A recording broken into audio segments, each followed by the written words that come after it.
Collective is dead and we have killed her. How shall we comfort ourselves, the murderers of all murderers? What was holiest and mightiest of all that the world has yet owned, has bled to death under our downvotes. Who will wipe this blood of us? What water is there for us to clean ourselves? What festivals of atonement? What sacred games shall we have to invent? It's not the greatness of this deed too great for us? Must we ourselves not become gods simply to appear worthy of it? Yeah, I'm not making any more takes, but anyway, I'm going to talk about this archetype I tried to make in Collective 2023.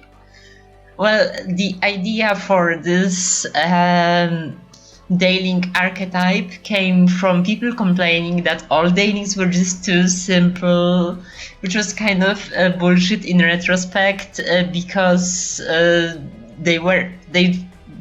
it's fine to have some simple archetypes, but I mean most people dislike them, so there's that. So the idea came because the old Daylings had some action hate cards like the Prophet and some food cards like the Scavenger, and Scavengers was extremely fun. And at first I thought some of those cards will stay for the new rotation, which was later changed to be like completely different than all of the previous rotations, so it didn't save the cards I expected to save. So I in Collective so I had this plan to make more of a package, because in my experience, out of cards for an archetype don't get in.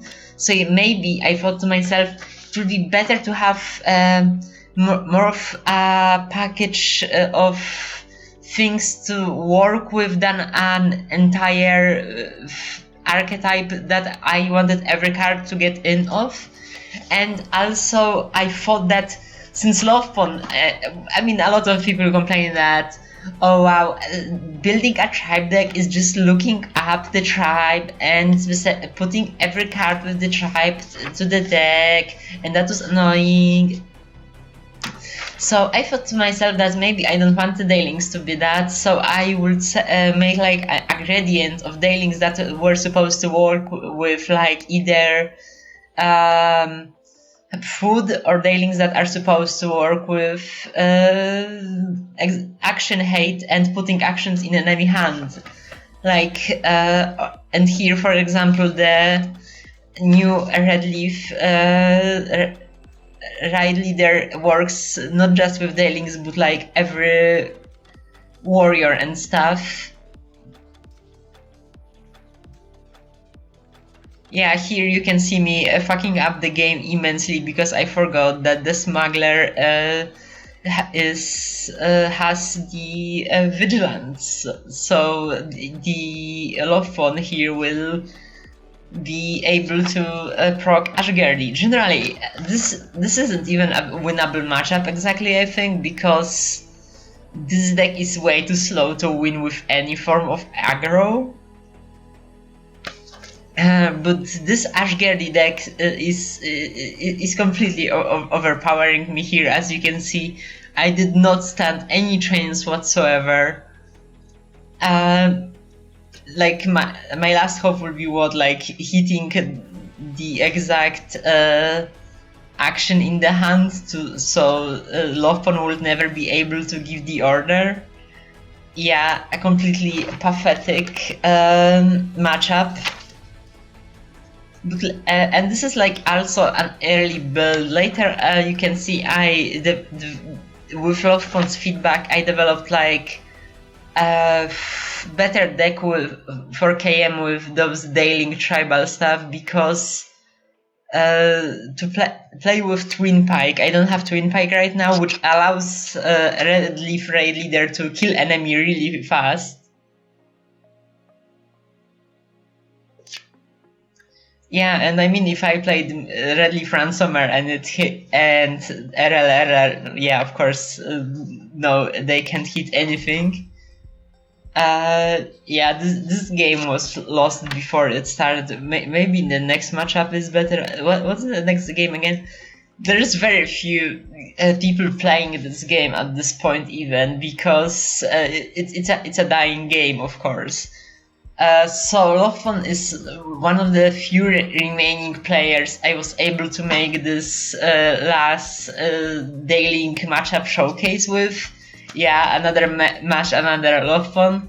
This time the difference will be probably even greater if I remember correctly, because this deck is even worse in Hawkins. Like at this point I'm thinking that this deck just sucks and it always loses. I mean, this deck, it's different in Hawkins and KM a bit, but in Hawkins it's even worse because I can't change my affinity, so I can't use the red daylings as well, which was another thing. I was up to like work with different affinities this time and actually make it more of a KM deck, because I don't remember my reasoning actually, but I assume there was one. So here we have the most vanilla daylings, which was like the big criticism of the previous dayling deck, that because it's mostly like the big stat of blocks in previous system, which you can mostly just use with the chief later to remove enemy units, but right now it's not that. As you can see, I can increase the cost of all cards in enemy hand right now, which was supposed to work with the with creating tokens in enemy hand like Cryptic Islander, but Cryptic Islander ended up being the only card in the deck that creates any sort of token. And I had like this weird mental block after designing Cryptic Islander to never design another card that creates the sigils.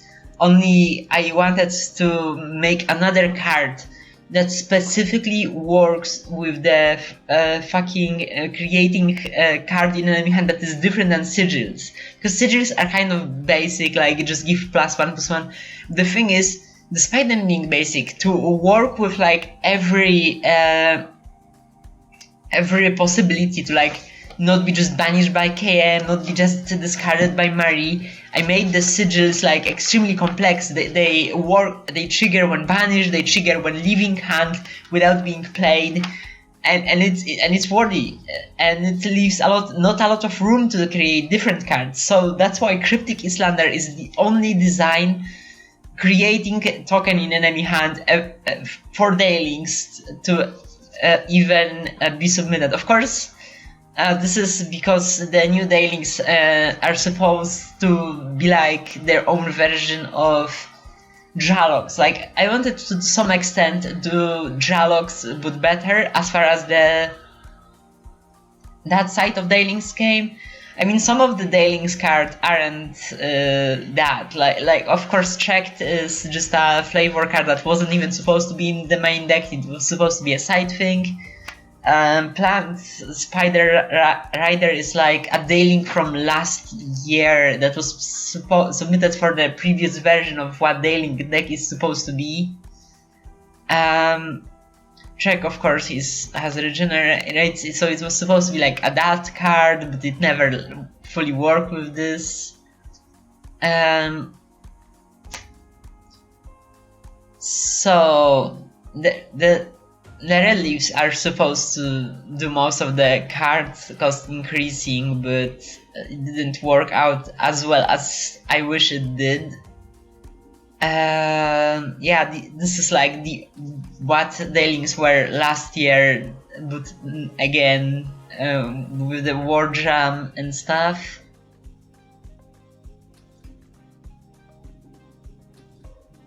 So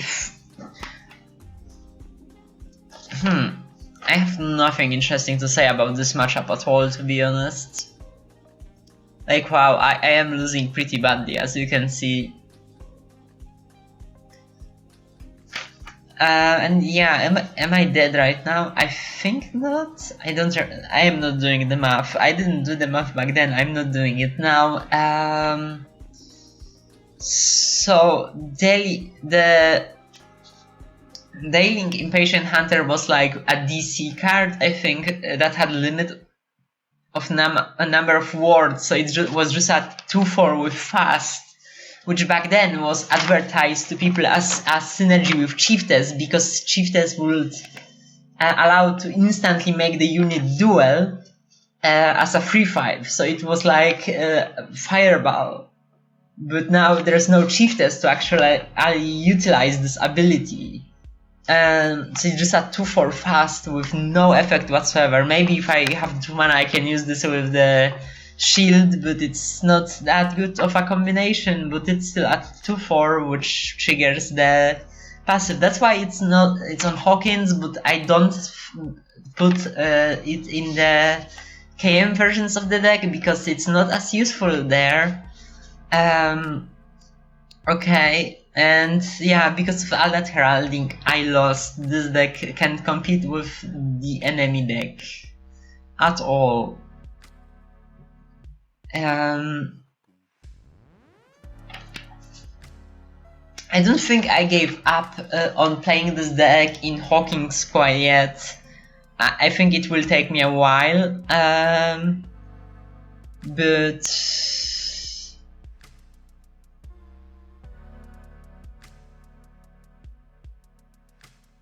yeah, Hawkins just doesn't have much to offer for this kind of deck right now. I mean, their idea for the Dino shield was the pink flamingo egg that spawns the cards, the highest cost card in your deck at the bottom, was to maybe work with cheating Raid Leader. Like last year, I used to cheat out the how do you say it? Jikus, because 1 mana Jikus at turn when you reach level 3 was massive. It was game winning, but like I don't think I ever managed to actually use the pink flamingo egg to summon and the red leaf raid leader ever. Oh, so this is interesting because the Wonderstar Explorer, aside from being only Dailing, I believe that isn't from Sviatlo, wasn't designed for this, but it's actually kind of cool that lovepon thought of this way to play this. So the way this card was designed, it was meant to be like a cheap unit for food that you can just play 3 units from this for 3 mana, which is pretty good, but also it's supposed to trigger Red Leaf Raid Leader, but also it can trigger Hawkins. But here, lovepon found that it can also, it intentionally was supposed to be banished from KM active. But also, lovepon figured that you can use this with Bullock level 3 to later have 1 mana 2/1s instead of 1 mana 1/1s, which is kind of cute too.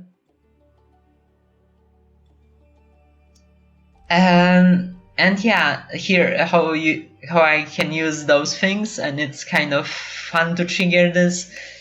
People who said that this card would need to be nerfed definitely, but it never got nerfed because that game has died before that, because it is kind of strong, but at the same time it gives opponent a lot of ability to manipulate it. So making better Dralogs never worked out for Dailings, and people I don't think they even like the direction, because most of the more Dralogy cards were downvoted, so I never managed to do that kind of stuff. Yeah, this deck has a lot of filler stuff, because Dailings never became a full thing in 2023. So you just have a lot of good stuff cards and such.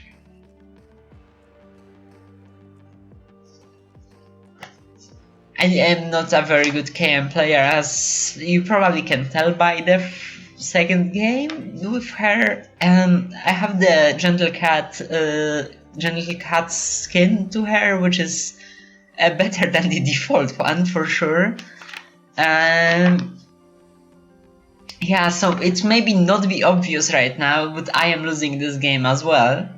Um,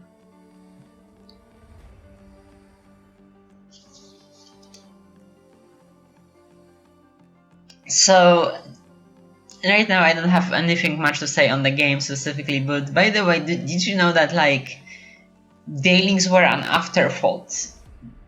I pushed them a lot, and people saw that like lovepon in his last post on his views on the state of collective and how it ended, complained that Pułapka only spoke about dailings. The thing is, they weren't even the original idea behind the game.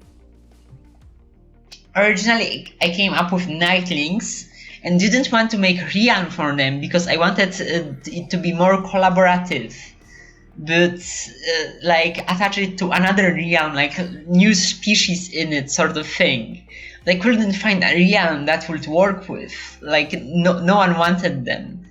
So I came up with this idea of a Discworld that has two sides and destroyed sun. So one of them is like has always sunny and the other one is always night, and they must have different time units for that reason.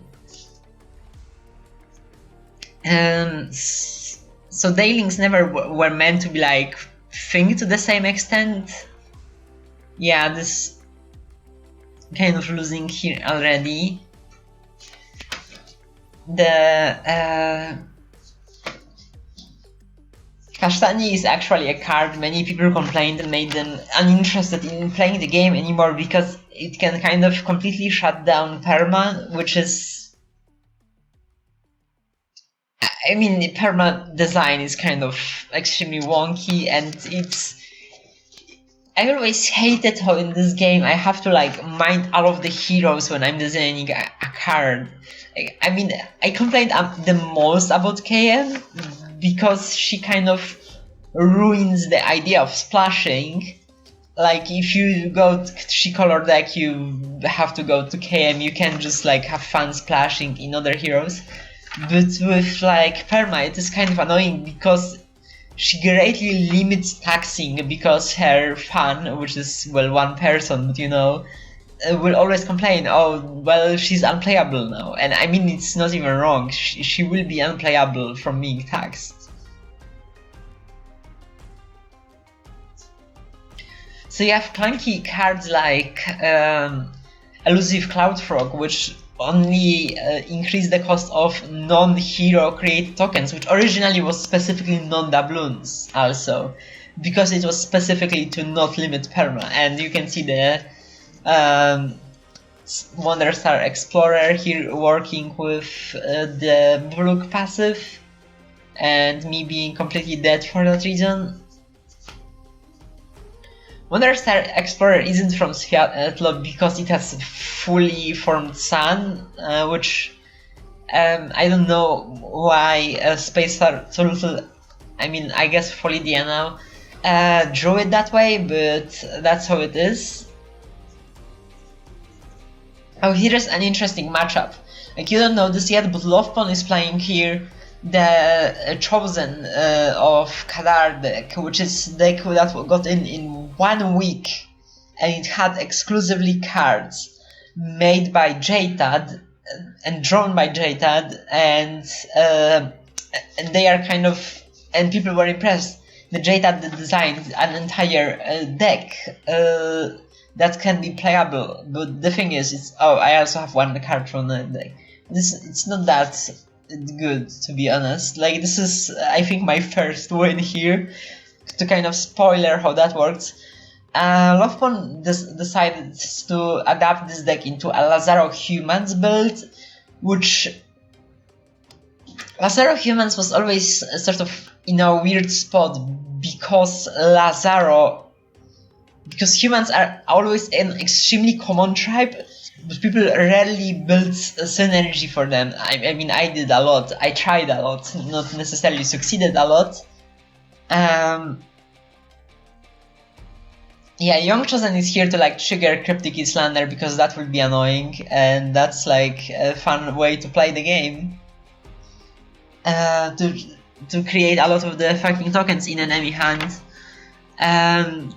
Chosen as a deck, I'm not fully sure how it's supposed to work. Like, it's some kind of curve deck, but it doesn't have that much of a payoff, and it mostly creates vanillas, so it's like how it's supposed to out-tempo me. I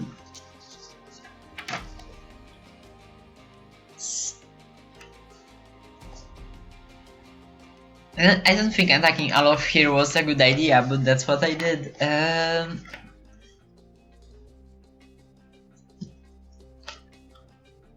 So yeah, for the reasons I stated earlier, the red leaf raid leader isn't is supposed to like be more broader than just working with daylings, because it's also a card for warriors. It has partners specifically. So back when I designed the card, there wasn't any warrior that costed less than 2, so it wouldn't even be that easy to proc. So I thought it's kind of balanced, but then I designed the Wonderstar Explorer, and that can proc the Red Leaf Raid Leader 3 times for 3 mana, which turned out to be strong in some later games, especially when I start using Twin Pike on her. Yeah, nothing to say once again.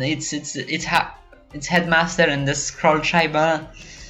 Scroll Schreiber was a thing that people tried to do multiple times, but it never like worked out because the base token is kind of expensive. One of my first Nightlings, actually, the Nightling Scholar, was a Scroll Schreiber card. Like, she had the targeted ability to give a unit ability to create a scroll on damage. It was like very early Pułapka thought card, because I thought about the long games, about the grind, about investing in your unit continually, which just doesn't work with the game. Yeah, here using her for no effect. We were surprised it removed ward, but it's because she also increases the cost of units in play, which can be blocked by ward. So it's not a bug, technically speaking, but it definitely feels like one. Yeah, Collective will always feel like a buggy mess for everyone, and that's how it's going to be. So yeah, this is like the easiest matchup for this kind of breed of daylings. I don't remember how I won this, but I am definitely not losing in this game specifically, because here I am actually like able to play with what the deck is supposed to be.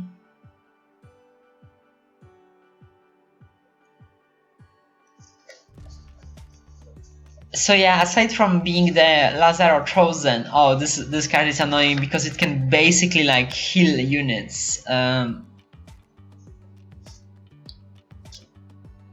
by blinking them, and it also renews wards, which I didn't want, of course.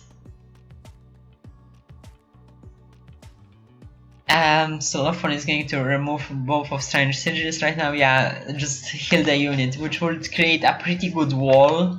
This is one of the, also, although it wasn't the main intended use of the card, because it's meant to be like a red ship grabber blinking for entrances. But in this deck, which doesn't have many entrances, I don't think, its main use seems to be healing.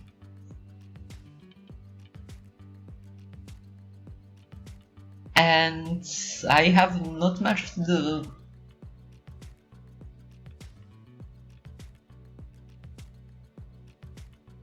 How do oh yeah, I very barely win this. Wait, do I even win this actually?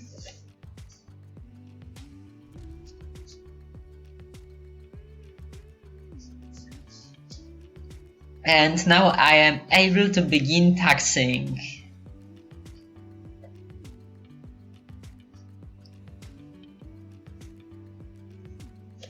Yeah, I have no idea how will I feel the audio holes in this.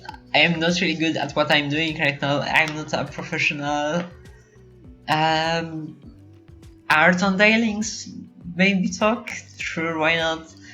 Um, I think like Cryptic Islander is like the best looking Dailing. Actually, as far as the art goes, like feel free to disagree. I mean, drawn by me at least. Like Red Leaf Ray Leader, at first I thought pretty good when I got the sketch down, but like colors didn't came that great and the background isn't as good. Like the values and colors on Cryptic Islander might be the best in as far as my end goes. I think I only win this because the Cryptic, because now I can block this, which allows me to get enough stuff on the enough, how do you say this, sigil procs on specifically Red Leaf Ray Leader to actually kill lovepon, who doesn't have any way to respond to my spam of the dailings, which allows me to proc it enough times to kill him. Very cool. Yeah, it feels kind of cheesy, but it is how I won, in fact. Goodbye. Okay, this is probably the last game I'm commenting on today, and after that I'm cutting and taking a break. Oh yeah, this is like I think this is the time I realized Lightning Strike was added to the deck because I didn't feel like I could interact enough with enemy board, but it still sucks though. And this is like the point I realized this deck is significantly worse in Hawkins. Because like the previous game I barely managed to win because of all that cheese, but like that cheese isn't exactly possible in Hawkins because the Red Leaf Ray Leader becomes online turn later, and well, even worse if I get Hair of Kashtani. So also with KM, I didn't build it yet, but later on it turns out I can just use the KM affinity thing to tutor Explorer with the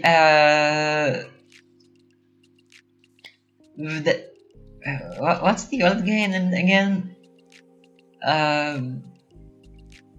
Forget. Well, you know, the tutoring guy, the one that draws someone who costs one less. He also was designed to work with food decks, because if he reduces the cost of card to 0, you can have even more of a storm turn with food, right? I forgot this fucking card exists. I hate Trick so much, you have no idea. I mean, I'm later using the card myself, I'm not above it, but like, I definitely am annoyed by mechanics that feel like not fully working with the game. Like, I don't, and also this card is so overcurved, like, for one stat point, it has Trick, and it can instantly block 2 enemy units. That's annoying.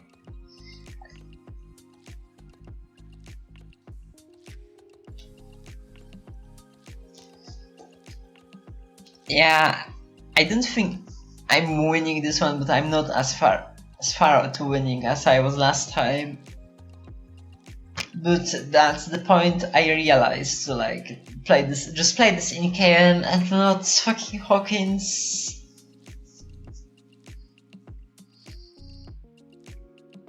Eki is a fun card, shame it probably won't see much of interesting play. Later when I made new daily more good stuffy brew based on lovepon's current deck, I think I removed Eki because it didn't quite fit. Also, no warrior tribe. Wait, it has warrior tribe? Okay, well, it has warrior tribe and I'm just stupid, but yeah, pretty much. I can dual Eki here, but like, that would feel like a bit of a waste, probably.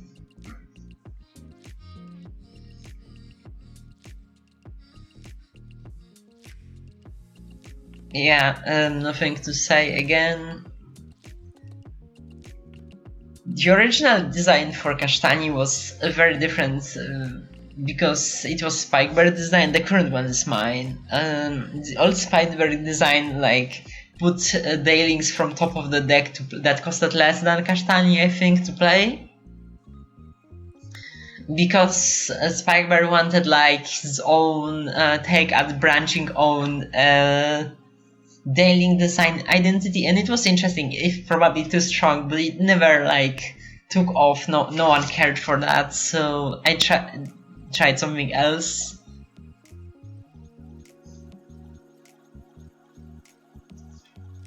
I haven't used my voice for such a long time. In a long time. No, the fucking annoying dipshit. I hate that fucking card, and I'm using it, of course. But it's so fucking annoying, Jesus Christ. I think that's like the moment the game is decided, even though there's some of it left, like most of it.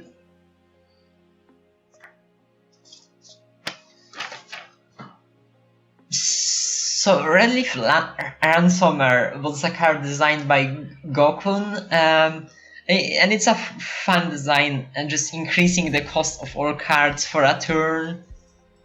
I think originally it was just enemy cards, but like, oh no, that's unfair, just make it symmetrical, which, I mean, yeah, it makes it better. Generally, we try to make a lot of units that just work with increasing their costs, like exactly the tutor card, which you can manipulate costs and it just changes its effect, but it never fully worked. Maybe if like I wanted a finisher for the deck to have like some cost-based ability, because of course if you are going to have him in the same deck as fucking Kasztani, then it's going to be inherently delayed, but we never like got different finisher for the deck than Raid Leader, which is just kind of combo, but like not fully functional.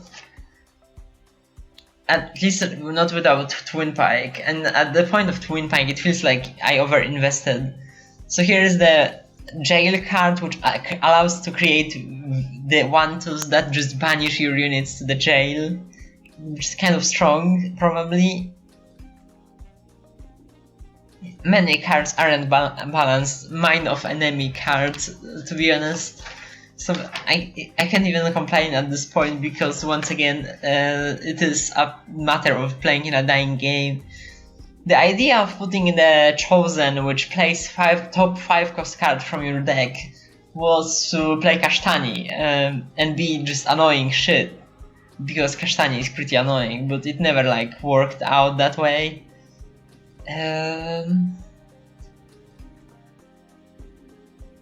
Yeah, the jail for, oh yeah, this is like Oni Headhunter, which is a big drop for sure, and I later put it in the deck and cut it because it is kind of too late if you manage to pop off with the Redleaf Raid Leader. So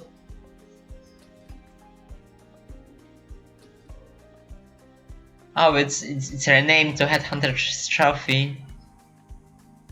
I thought I will be able to know about what card I'm talking about, but apparently not. Wow, I for the life of me can't remember the name of that fucking card. Yeah, well, at this point it's pretty clearly lost, because I can't really just play anything that would regain me that tempo. So I'm just playing the 1/1s. Which, I mean, Headhunter, if killing those, would create even more enemies in the long term, or at least stuff lovepon can banish. Later, I have recorded matches with some people who aren't lovepon. I promise. It is one of the few remaining players. I think there will be Magnetar, Sidewalk, and maybe some Sonic Q, if I remember correctly. Yeah, I vastly overestimate right now how many people this jail holds right now. It doesn't. It will not make me regain the board. Yeah, the reason I don't play Chosen is for the only Headhunter to not get 0 copy version of it for the enemy and play 5 course card for free, because that will be annoying. Like, I wouldn't want that to happen.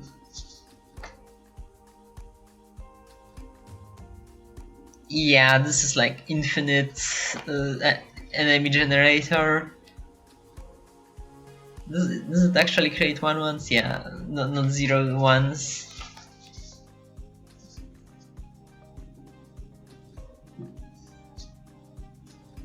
Haters will say that this daily deck, quote unquote, is just KM good stuff, and I will say that if it's KM good stuff, then why do I lose so much? Yeah, I mean, I will win some games later, I promise. Yeah, I don't know what to say anymore right now. Like, what's the commentary? I'm losing pretty bad. Massive difference on board. The Headhunter isn't dead because I have no hard removal, because Spirit has no hard removal. Oh yeah. So I know I just said that playing this card is fucking stupid and I shouldn't do it. And it is. I don't know why I did it. I mean, no Headhunter into this, into the... Oh yeah, lovepon is also kinda dumb. Yeah, this is another problem. This isn't even a Kashtani. I mean, it's probably good that it's not Kashtani, because Kashtani wouldn't even help me. Like, this is better outcome than Kashtani.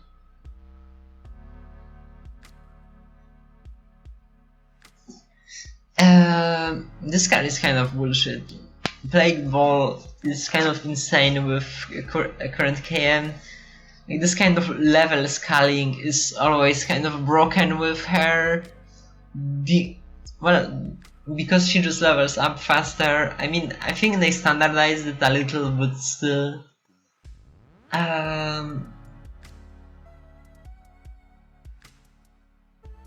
Oh, what am I doing? Oh yeah, this is a misclick. I'm not stupid, okay? I wanted to play to duel to make Impatient Hunter duel the Smuggler, but I misclicked. I promise you, I'm not that dumb. I mean, I thought for a bit I was, but no, it's not. It's just a mistake. Yeah, this is the baseline of the deck I later used for my own, and this, like, being able to like swing this match with Plague Ball is pretty good. Later I used the same strategy myself. Yeah, I didn't use Plague Ball. It's a KM deck. I should just put Plague Ball in it. Yeah, and then KM gets level, win the game, and I lose the game. Yeah, I might as well play this, why not?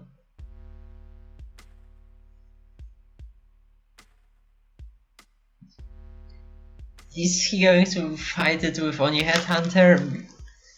I mean, it would make sense, but... I mean, losing Oni is kind of bad. Okay, so I think that the first time I played it, I thought I'm going to get like this out of Oni, and that he will duel Oni and we will both get 5 drops from our decks. Yeah, there you go. Kashtani very helpful when opponent has already the deck discounted by everything discounted by 1.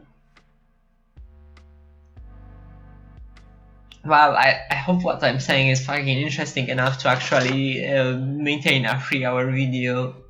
It's probably not, but I am actually like self-centered enough to release this anyway.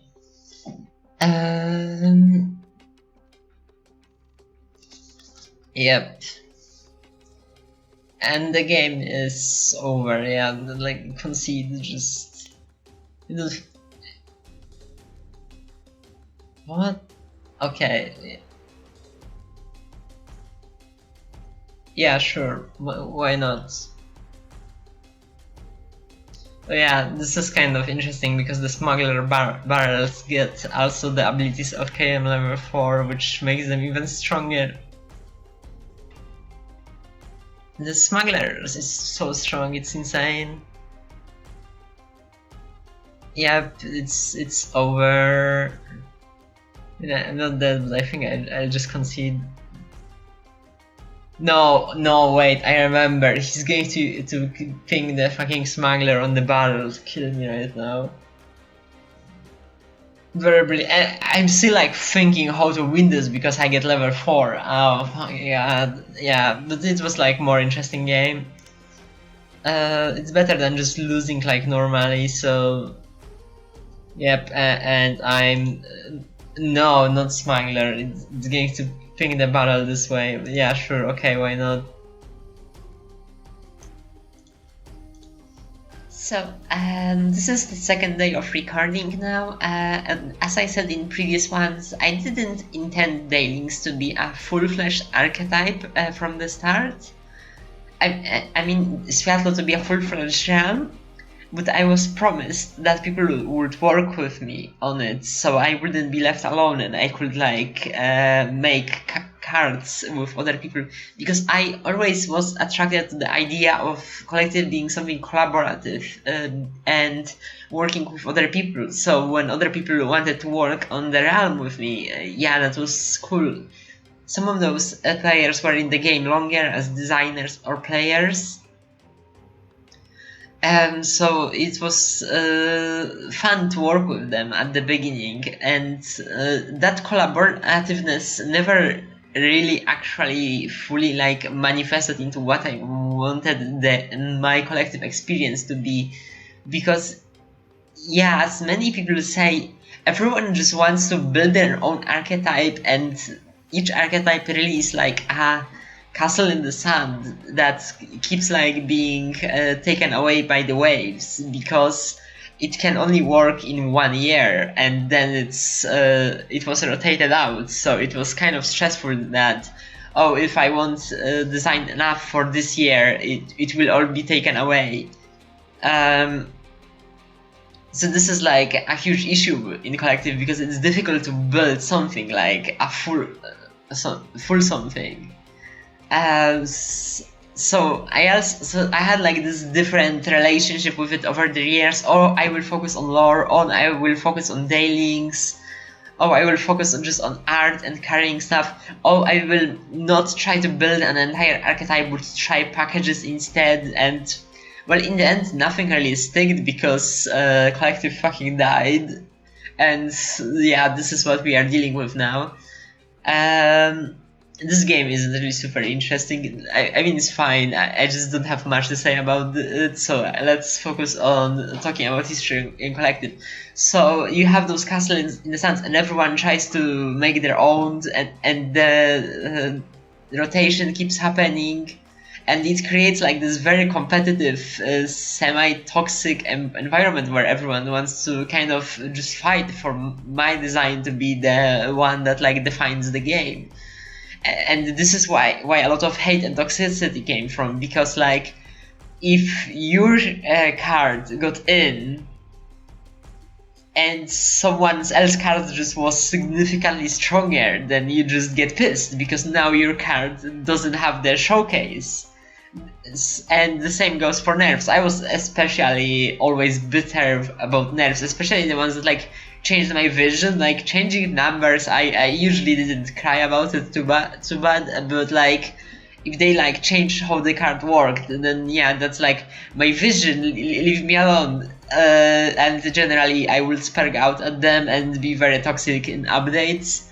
because I just wanted to build something in that archetype, and I knew that I had just a limited frame of time to do it, because there is going to be rotation soon, and everyone knew that for their own archetypes. So everyone was always competing, and there wasn't that much of collaborativeness. Sometimes when people liked something about Aran, they would like contribute to it, like a flavor first card usually. Cornmeal usually made mechanic first cards for many realms, but like he was a bit of an exception, to be honest.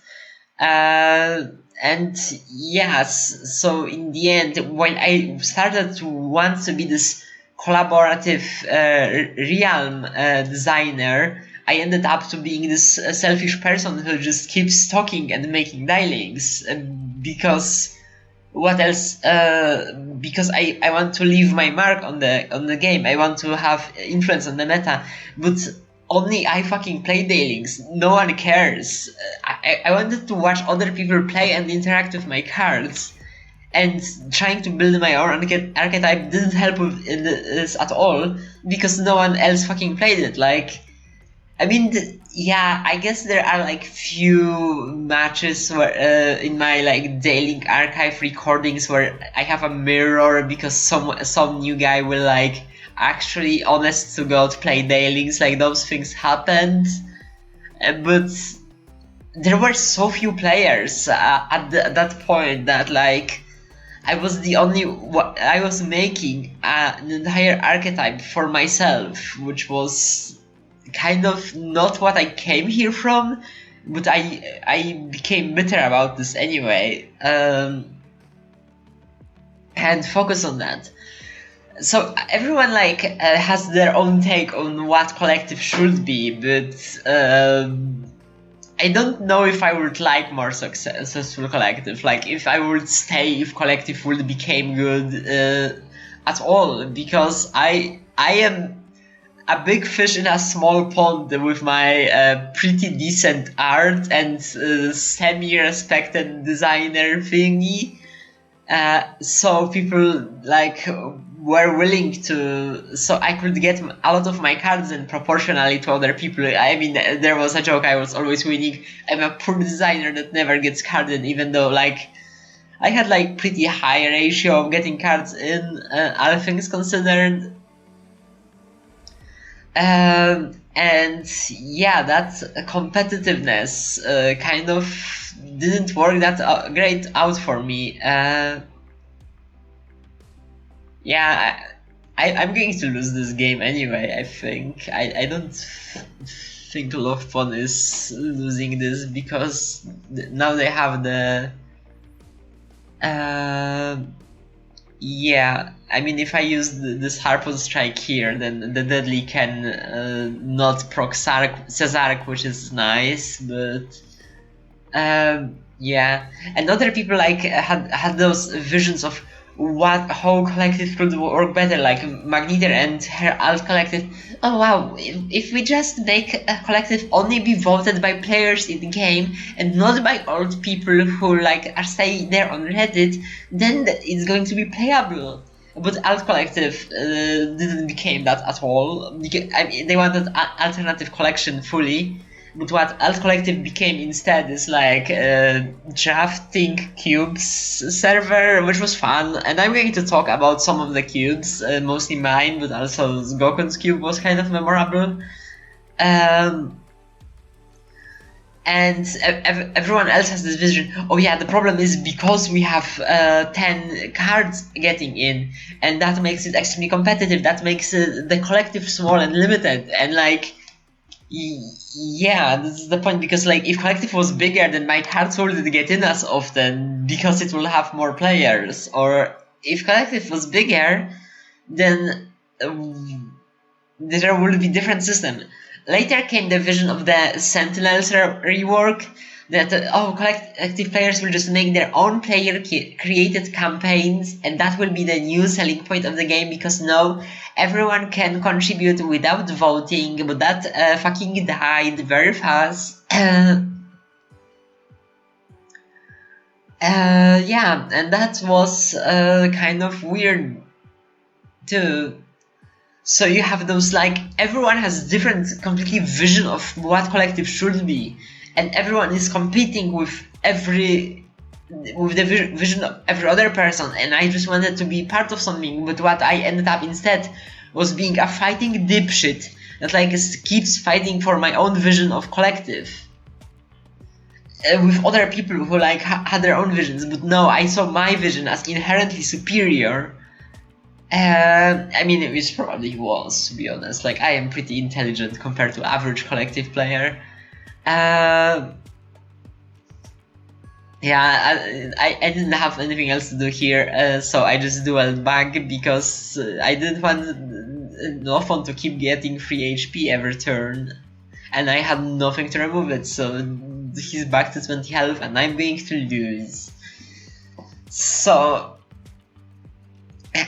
And collective is so disjointed because you have, like, people like lovepon and the Anonymous who are, like, mostly players but also want, like, their own vision of how to design the card game, and you have, like, people like collective voice chat who are, like, mostly designers who play sometime, and they have, like, completely different vision of what this game should be also. And yeah, just going to concede here. And on top of that, you have, well, I wasn't exactly VC people. I mean, I was to some extent at first, definitely, and on their side, but later, like, we kind of fell off. Like, nothing major happened. I just stopped hanging out there. But my vision was no longer exactly like theirs either. Because that's the thing, they wanted, like, those extremely polished, only best cards get in game that was, like, just for basically card game veterans. And, like, as lovepon pointed out in their, like, blog, well, no, that's a game for no one, because everyone who, like, can make a game that good will just make their own game instead of contributing to collective community, instead of, like, making working with this. They would, and yeah, he's right for that. Like, what are you going to do exactly? Just hope this will be, like, extremely polished, self-sustaining thing. Well, it didn't came to be that, as you can see, because it died. And yeah, so let's look at other notes, what I wanted to talk about. Yeah, Alt Collective, sure, why not? I said already a bit about what Alt Collective was supposed to be, but now I can, like, talk more about the cubes. So a lot of people were excited because they could make their own, like, curated version of Collective, and the issue was that most of the curated versions of Collective fucking sucked. Like, some people tried, like, their own, like, card pools, but, like, most of it was kind of boring. Like, it was not as exciting as the main game, and it was drafted so you didn't build. I personally had, like, kind of an interesting vision, which had, like, one major issue. I made the series of cubes called Scattered and Lost, and they were based off cards that didn't get in, that I taken from the subreddit. And, like, that sounds great, that sounds fun, but then you realize that a lot of those cards are going to be bugged as shit, and that will take, like, months of playtesting to make it work. And we just didn't have those months of testing. I mean, we, like, kind of polished it, but Scattered and Lost never became what it was supposed to be. I mean, Scattered and Lost wasn't just cards from the subreddit, it was also cards from the main game that weren't used as much, but could be cool with some kind of buff, like a stack of tricks costing 2 less. Sure, I tried that, it was kind of fun.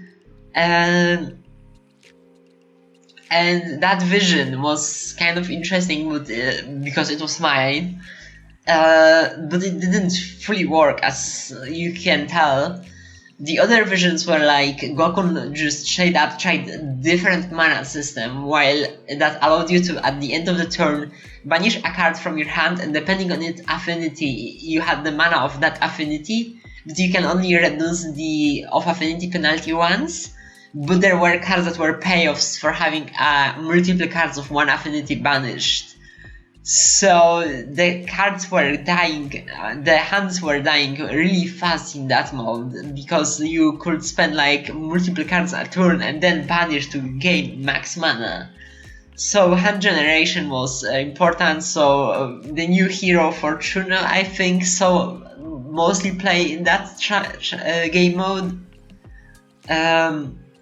What else? Excalibur Mech and Dead Zone tried their own hands at cubes to mixed results, and Grief and Wojak were always building some big cube that and like showed like snippets of it, and it was cool, but like it never became anything really.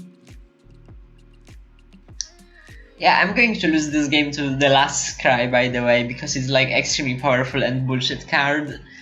So yeah, that was what Old Collective was like, but it was like also a nicer environment, because like when you give feedback to someone else's cube, you aren't going to like be bitter about it, because it's just a fucking cube, to be honest, and it's not going to affect the main game and not the archetypes you're building or whatever. So that people gave a lot of feedback on cubes in the first place. I mean, some did, and that was appreciated. Like I remember. But yeah, so do I have anything else to say about Alt Collective? Well, of course, thanks to Sebas for like setting up all of that bullshit, because it was very a lot of work.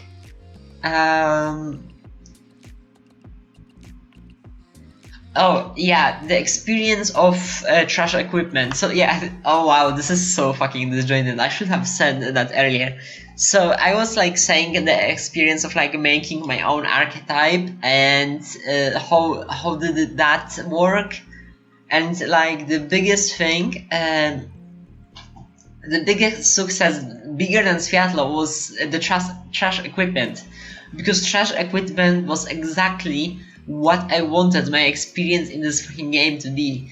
Like, I had an idea, I worked with other people on making this archetype work, and we did it. We made trash equipment, and it was from another realm. It was from Valnacht, where they had, and we had garbage shiftes, junkyard Duchess. And she was cool, had cool emotes that I came up with. The Grief wrote lore, other people worked on the cards, and we made a full archetype together with like me and VC Gang, what's going to be later VC Gang, I don't know. And that was great. That was like what I was chasing with Collective. Like, that was like the peak of what Collective was supposed to be.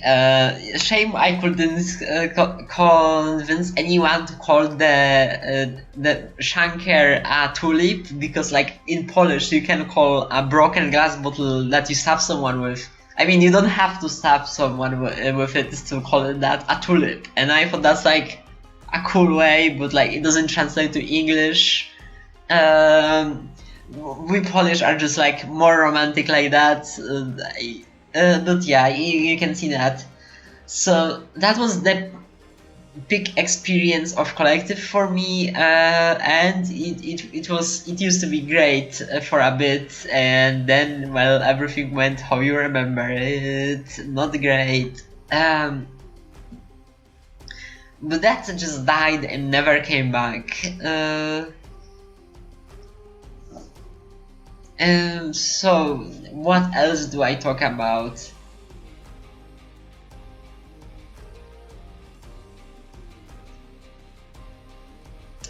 Well, lovepon asked me about like my top 10 cards I think I'm going to maybe write that later, but I think I'm going to speak about another thing that was like a major experience in collective for me. Fucking bitch! What did Cast Zero the Strange Sigils? What did he do to make it Cost Zero? So what I prefer to do more than playing this fucking game is to watch other people play the game and interact with cards I made. Or, well, other cards were cool too, but mostly I was pretty selfish and wanted to see my own stuff. So this allowed me to see pretty interesting deck builders. My favorite deck builders were Ace Dress and Revenge Turtle. So, no offense to Magniter, but I don't care about the way she builds like the core of the combo deck and then someone refines it to make it not bad. Revenge Turtle used to be like cool player to me because he was the only one playing Mill, and by the way, Collective is my first real TG trading card game. So seeing Mill as an alternative wincon was so cool to me. Like I just like the idea of playing different than everyone else. I think I specifically started watching him because he was using my card in the deck, but it was like just one, the Lamp Hero, which started Światło Azrael, but we talk about that later. God, this is so fucking disjointed. 3 hours of unscripted pułapka counting. But when I saw like the creativeness of the Penumbra deck that allowed him to mill the opponent and win the game, it was great. It was something like I'd never seen before in collective. Like everyone else just kind of played this. How do you call those? Well, decks that hit face, especially aggro decks, which like were super boring to me because I wanted the game to last super long, which people hate Mill because it shortens the game, but by giving like the ultimate countdown. But yeah, that was like how Revenge Turtle impressed me with the Mill decks, and Ace Dress was the most creative player because he would try the weirdest things like the archetypes that didn't fully work, the tribe that had barely any support, and he would just play that stuff, which was great. One of my favorite Ace Dress decks ever was when he tried to play Egolessness Victic, because so Egolessness was an extremely boring deck building condition. It required you to only play with neutral cards, which limited your card pool greatly, and not in an interesting way, because like the cards that are neutral are going to be generic tools. So you end up with like very boring decks like Egolessness Heldim, which was just go face rush, the least exciting thing ever. But Egolessness Victic was a control deck, which was slow, and I like when decks are slow, and it played a lot of cards that other decks didn't play, like Jammy, and I think even the Sleuth Sedan got some use from it, maybe. Yeah, it was the funniest deck. Yeah, I noticed that, oh yeah, I'm not going to live to next turn because my opponent is going to wipe the entire board and get tutus, and I'm going to get nothing and die. Not huge fan of that design, to be honest. What else? Let's look at collective server responding to me. Yeah, they are talking about the game dying, apologizing to Lawful for being mean. Oh yeah, let's talk about actually like difference between Sfod and Sfia, and is that how you pronounce it actually? And why they came to be this way. So what annoyed me in Sphere, SFAI. English is not my first language, by the way. It was what annoyed me was that Strangers I had too much control over the narrative to me. Like his opinion as a single player guy, like I'm not saying it's useless, but to me it's the least interesting opinion of the three. Like, Griff could talk about the standard, could comment about the legacy, could like say something how other game played to him, and compare the card to that game and like the possibility of what it could do in our game. Empty Further would like comment about standard, but he like played standard less and less, so he just would like his general impression of the meta game. And to me it was kind of annoying because Stranger Sight had the first word and then he like let them speak, and then he had the last word, and there were guests. So instead, like I tried to do something like way less controlled by me. I mean, way less controlled by the host, because I will be the host. And so we just kind of talked, and it was unstructured, and it was fun. And I struggled a lot to get people on my version of the show. I mean, which was only a thing because original was having trouble releasing over time. And it died faster than collective, but so we were less scripted. I mean, not scripted. I mean, we weren't scripted because we didn't choose the cards beforehand, which is the other thing. Because not choosing the cards beforehand allowed made us the show that reviewed more of the Anon cards. And Lovepon turned out to be like Spot's biggest fan, probably for that reason, commenting the most as one of the Anons, because it was like the only place, one of the few places where Anon cards got like critic beyond all this sucks. And I mean, there were multiple times where we just went, oh, this sucks. Like, don't get me wrong, I don't think I am blameless in the Anon situation. That's the thing. That's the difference between Anon and Zinker to me. I would do a lot to like defend Zinker even if I didn't like his design, because Zinker had like a face and Anon didn't to me. So like when someone didn't like Zinker's design and like where Zinker, this design sucks, kill yourself, and then I was like, well, the last part was unnecessary. I mean, I wasn't like a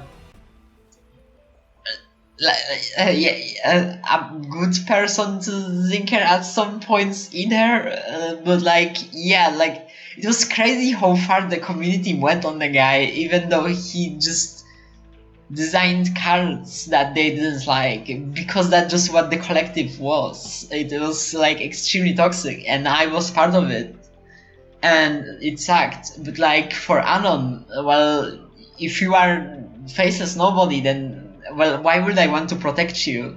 Like, I guess I can give you feedback, but it's still like weird because I don't know to where that goes.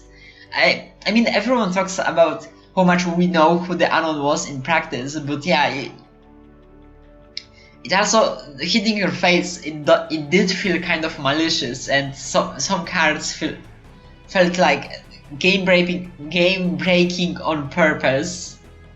So it felt like Anons were designing cards that would make my experience of playing the game and trying to push my own archetype selfishly worse. So I don't voted them a lot, and in spot while we gave some feedback to Anon cards, I didn't even know Sebas was like basically part of the Anon, even if he didn't design the cards, but like he was also more up to discuss Anon cards. So Spot was really depending on who I was with, because if I was with Sebas, then Sebas is going to have like willingness to talk about them, yeah, of course, Tom Sonic is going to lose because he's playing Perma, and I played Kashtani, and this is why some people dropped the game, because Kashtani completely obliterates Perma. But like, we really can't. It's so annoying how heroes limit designing so much. Like, I know I'm not the only one, but this is supposed to be our collective, the community created card game. Why do we have to deal with those stupid heroes we are supposed to balance? So everyone tried multiple times to like have their own, in their own versions of collective, to also be hero-less. So going back, so yeah, when I had like spot with Sevas, we would like discuss the unknown cards. When I had like spots with someone with VC, then we would be meaner to unknown cards. And yeah, this is basically how it was back then.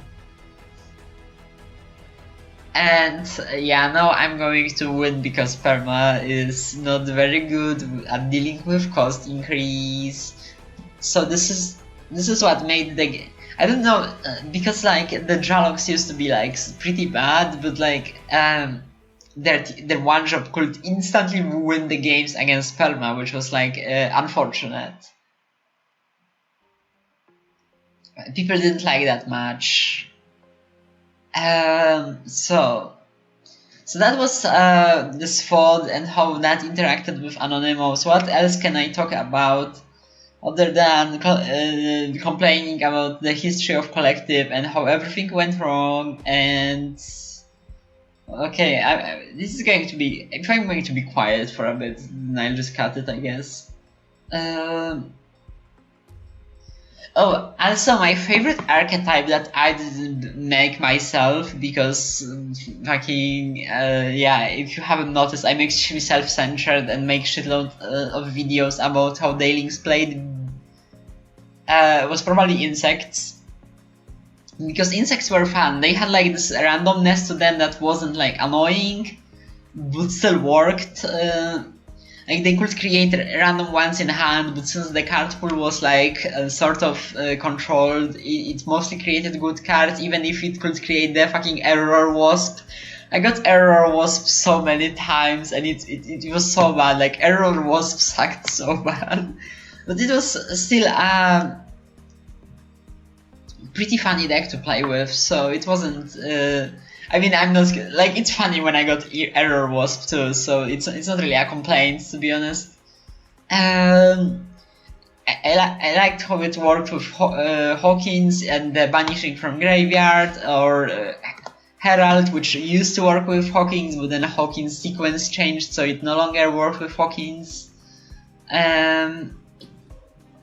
They created copies, they readied, they had good duelists, they had fun cards. I liked playing bugs. I think aside from like trying to like play my own cards and play with that, the insects were like my favorite purposeful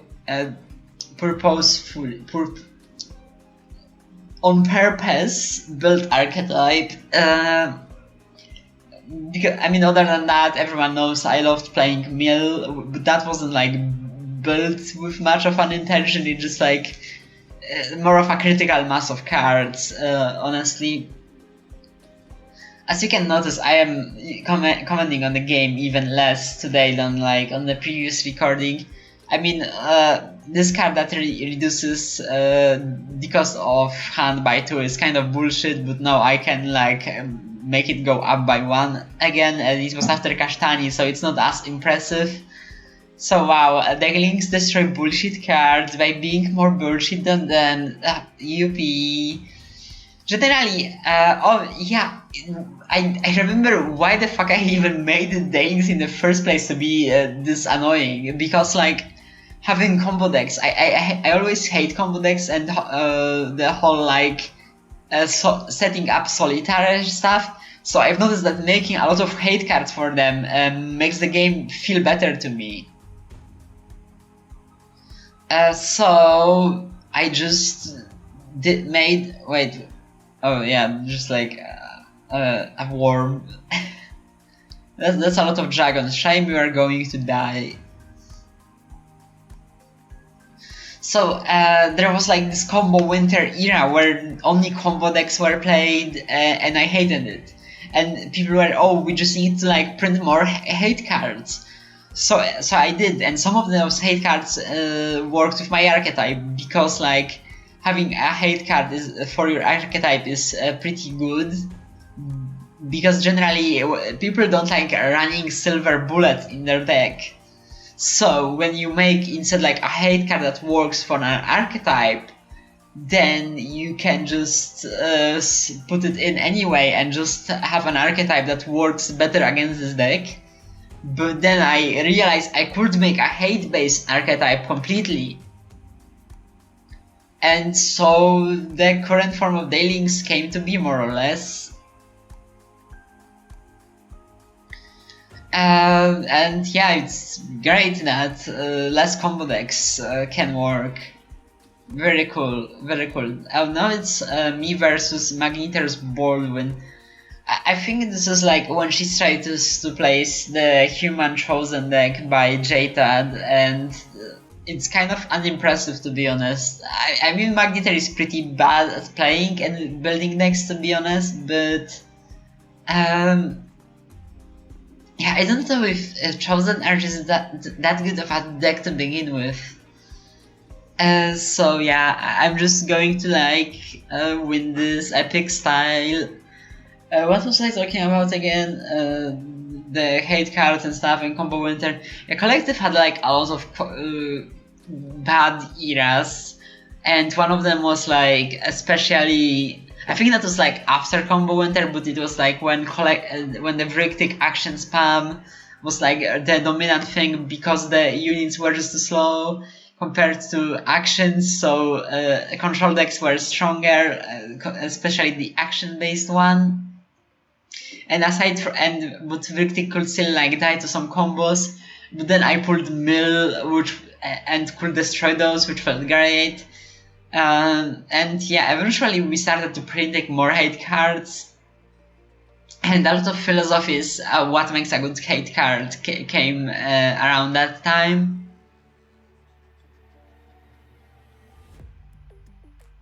Yeah, sure, why not block that guy? And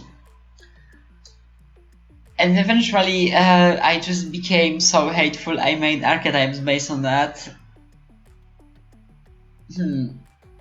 Yeah, I'm winning this game.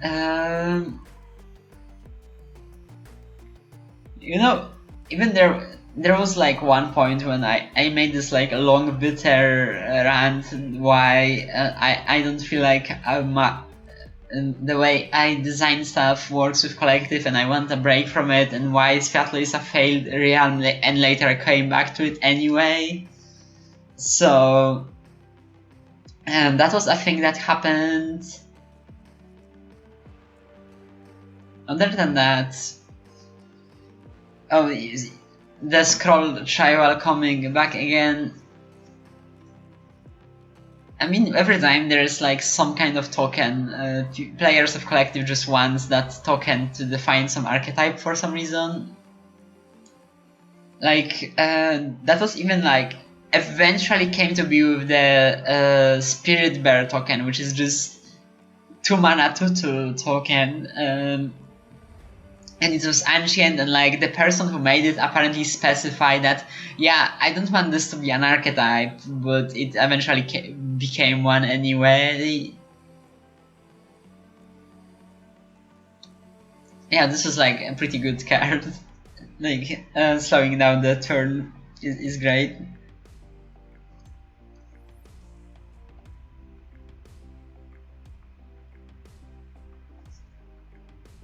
So yeah, this deck like is trying to stall for the Red Leaf Raid Leader, and while Magniter is, I don't know, doing some kind of curve, which I'm not allowing probably.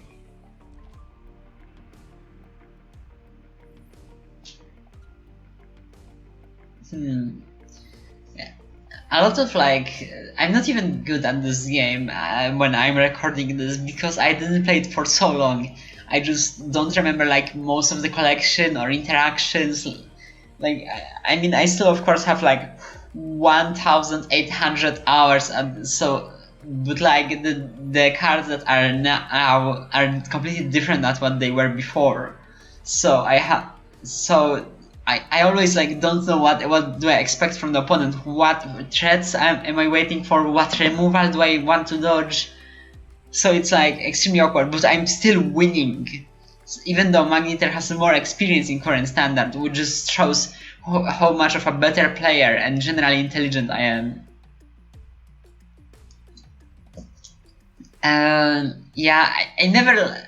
I think probably what better players can see is like a lot of mistakes with playing KM, but like I just never ended up being good at her. Like I never can get used to the whole switching affinity thing. And when's a good timing for that? Like I try to level up sometimes, but like yeah, I'm not good at this. Explorer is probably too strong of a card because of the synergy with the other card. Yeah, this is not going to be the last match with humans, but probably the last match with humans I'm recording today. What else could I talk about? What card do I like and stuff? Do you guys remember Crystal Everclone? That was such a dogshit card. So it was a 1 mana 0/1 plant that like on someone created 3 1 mana 0/1 copies of a card in play into your deck and shuffled them into your deck. So it was meant to be used to cheat out some kind of unit that was better, but but the thing is, if you have the unit already in play, the cheating it out is not that impressive anymore. So, but like, I really wanted this card to be good for such a long time and try to make it good. I think Styxian Ogler was also a great card. Like, killing your opponent with Styxian Ogler was always very funny because mill. But even if you don't kill, and now both of you know 1 card in each of your hands, well, that just makes the game so much more interesting at that point. Now you can like make decisions based on your limited information about enemy hand, and so can the opponent based on the information in your hands. Oh yeah, this is how the deck is supposed to work, like, because they have Entombed, the Baldwin active that kills and puts the higher cost unit in play, just kills them and makes the payoffs, but the payoffs isn't that great, it's just a 4/5. Oh, this is like way stronger than the 4/5, 0/5 with an Entomb create a 4/5. Like I think it's I am kind of dumb by attacking with all of the units here, but maybe that's what's going to happen. Because by attacking with all of the units, Magneter can block with the destroy highest attack unit and like get profits. Oh, and also she's going to get another 0/5 from the Gentle Chosen. Yeah, or is she just going to die? I didn't do the math. Oh yeah, because I have the Burn in hand. This makes sense. Yeah. So I guess yeah, attacking with all made enough sense. I'm dumb. I forgot I have Burn in hands. Yeah, I'm going to stop recording now. See you in 5 seconds. And we are recording. Now I'm here with lovepon. See you in 5 seconds. And I am... No, so... collective, am I right? It's dying. How do you feel about that? Yeah, it's a freaking desert.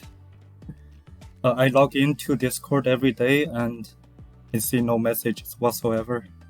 No one cares about the game anymore. I mean, yeah, it's difficult to care about the dying game, And that you worked a long time for. Yep. So last time, so most of my recent games are just like you, Magneter, and there was like Sidewalk popping up once. Why do you like still want to play then?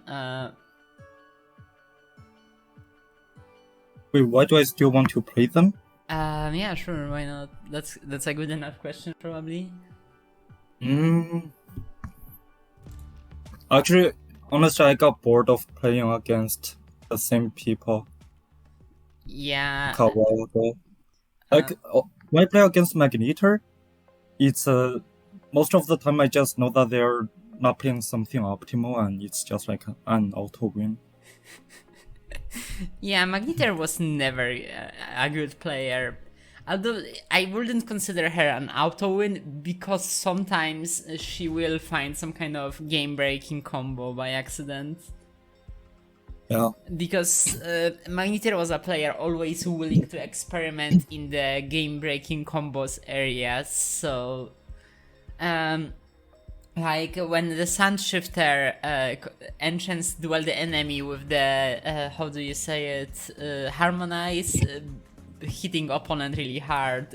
That was like the last combo I remember her discovering, and even though she's not a very good player, the combo was good enough to like beat me multiple times. So.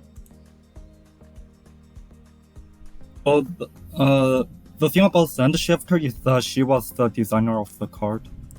I don't believe that's so. probably I wasn't Sand Shifter actually from Anon? Yeah, she designed the Anon card. Oh yeah, she was part of the Anon. True. I'm stupid. Wow, that makes it less interesting if she was the designer of the card. Yeah. What do you think of like recent meta in the last months of Collective? Recent meta.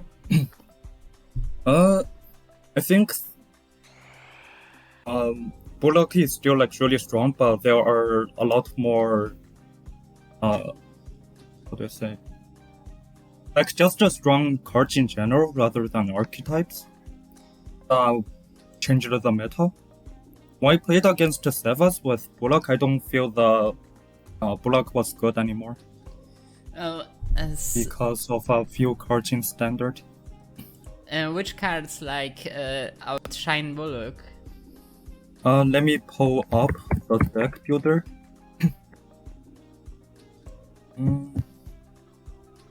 The first card I have in mind that really dominates Bullock is Saltwater Smuggler. Oh yeah, that card is fucking insane. I already talked slightly about it. Like for 4 mana, 2/5 body, like for 3 stats, having active to deal 1 damage and the vigilance is already insane. But then it also has like the creates those fucking barrels. Magneter tried to like make a combo deck with the barrels where she plays Twin Pike on them, and it was really fucking bad. Wait, Twin Pike on the Saltwater? On the kegs. Yes, on the kegs. It wasn't very good. There are better synergies out there. I mean, even playing just without synergy is very strong. Yeah. Exactly. Like just wait a few turns and then Smuggler just kills everything. Yeah, right now I'm still like playing the old Dailing build, but later I am like playing the adjustments of your deck from the with Dailings added, and I am playing Saltwater Smuggler, and the card wins the game on its own. Yeah. Here, the only reason this deck exists so I can like play. You can see, I don't know if you skipped it, but I revived the card with with the Hawkins active, and it's still like not that impressive compared to just playing Dailings in KM, because she can give Red Leader instant 3/6 for being a duelist. Yeah. But I still try to play the deck in Hawkins anyway. can like the bird heroes do anything relevant in the last few months? Not at all, actually. Not at all. Yeah, I mean, the big issue is that I don't have enough amber to actually craft a bird doctor deck. Oh yeah, So, I all I forget could you are afford still was like water. trapped to amber stuff. Yeah. So I personally don't have amber because like when I joined collective Legacy League, Griff just gave me the pendant, and since then I have pendant. Yeah, that's the majority of the player base. But Yeah. I'm the only like free-to-play player. Yeah. Of the majority. So what? So it's kind of annoying, right? Like the game is dying, but it still won't allow you to get all of those cards. I'm so you know, like the part where I wrote about in my own article, where like the PC thinks the game is bad, but then every time they try to improve the game, they kick themselves in the foot. Like that's what I was thinking about. Yeah, that's true. I don't like that was such an irrelevant change. Like the only thing that changed was that I couldn't get a deck anymore, and that was it. I don't think he changed anything in the deck. Because they wanted to monetize it like more, and I think because the collective works on the promise that it's never going to have loot boxes, so you can always target the cards you want, but to like make this more working with the game economy, because they weren't getting enough money to have the servers up, so they tried to like do that, but it clearly didn't work. I mean, how many new players joined collective? Well, not many, because collective wasn't even advertised since the Steam launch. I don't know if you know this, but I found collective on fucking Facebook. I actually know the stranger side found it from Facebook too. Huh, how did you found it? I was actually just looking for random indie games on Steam. I had to scroll to like page 12 to find. Yeah, I had to scroll page 12 to find the collective, and I was like, "Ooh, they're created a card game. What's that?" Yeah, I know, the promise of the game is so great though.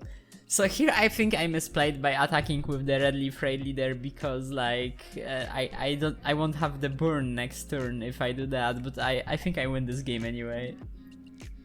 Yeah.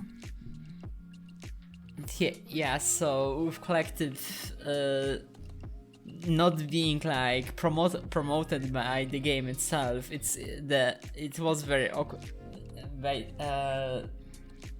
The new money never came in, so the servers didn't stay up. Oh. With like patience stuff. Oh, Corngod is typing in the text voice channel. Maybe he's going to join. Who knows? Wait, who is going to join?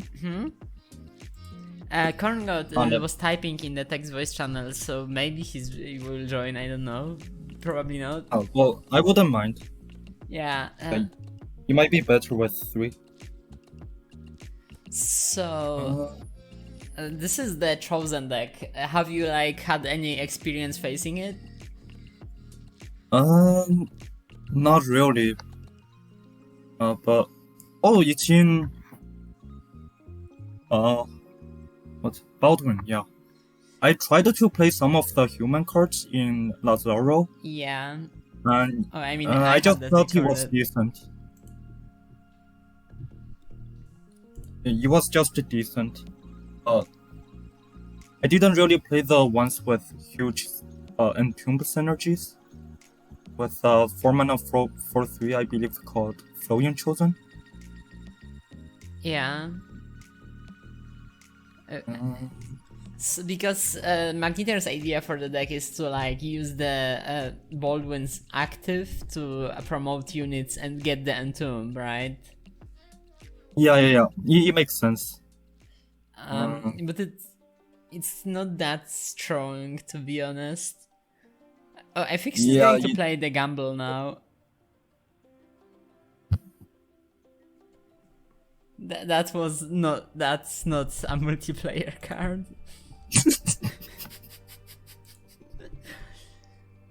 Yeah.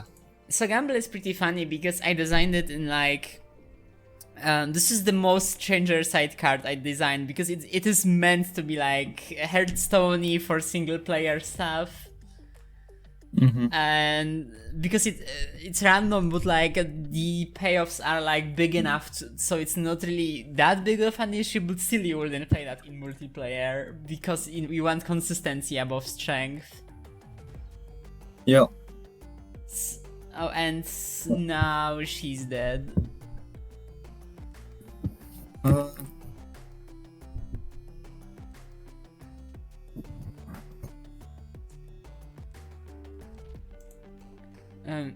No, we don't. How did she die? I missed that part. Yeah, she died. Because the Impatient Hunter is fast, so I can instantly play another card after him. Ah, okay, so it's Red Leaf. Yeah, Red Leaf is like pretty strong of a finisher, even if the issue is that he's the only one, but against Magnetar is not an issue because she never has enough removal. I mean, Red Leaf is a few more warriors than Daedings to tier 1. Wait, could you say that again? I didn't understand it. Basically, it's just missing a few basic warrior and Daeding cards for a Red Leaf to be a tier 1 card. Yeah. That's what I thought. So right now, this is still like the old version of the deck, but later when I modified your deck to have lings, I specified the Mountain Guide can only tutor the 1 mana 1/1 when during Spirit Mode, the one that creates 2 in hand, which is like a very good combination for lings, because if I can consistently just play 3 of them, that's like 9 damage. Yeah. At least, and then I also, on top of that, I have a Twin Pike. Yep. Not the case yet. This is like already halfway through that game. I don't know what happened here. Okay, telling Korn I'm recording, and the olive is for commentary, so we can talk over gameplay to later edit over. Yeah, basically Magnetar felt so that we talked about her and came and said Sunshifter. Brilliance. Yep. So I was pretty surprised about the whole Anon thing, but I will say that like it is very easier to like make people think that something faceless is bad. Like I was for a bit with the VC crowd thinking that, oh, they have a different philosophy, they have troll cards, they are trying to destroy the game. Like it was easy to demonize because it was literally faceless. Yeah. Okay, this is the one thing that I wanted to ask, was how much evidence did the PC have on like who is in the Anno? Because I remember when I first started trying to make cards anonymously, we didn't have a share account yet. So what I was doing is that I was using the lovepon account to make a card, and then I submitted the card with lovepon, but with the name as anonymous. So if you open the card in the card creator, you can technically see that the contributor is lovepon's name. And I remember doing that and not knowing about the whole card creator thing. And then I think a few days later, Wujek went to a main server and he was saying that it doesn't matter if you put your name as anonymous because we would see your name anyways if we open the card in the card creator. I'm not when going... he said that, I thought that they already knew that I was in the Anno. I'm not going to lie, I wasn't there for that. By the time, like my earliest memory of Anon was like checking the card and seeing that it was actually anonymous and didn't have other contributors. I see. So I don't know how they found out. I don't know how they talked about that too much.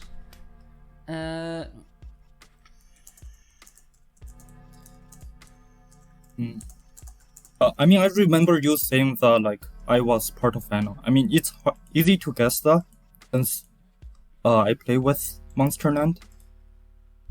Yeah. I still thought that you guys had like concrete evidence.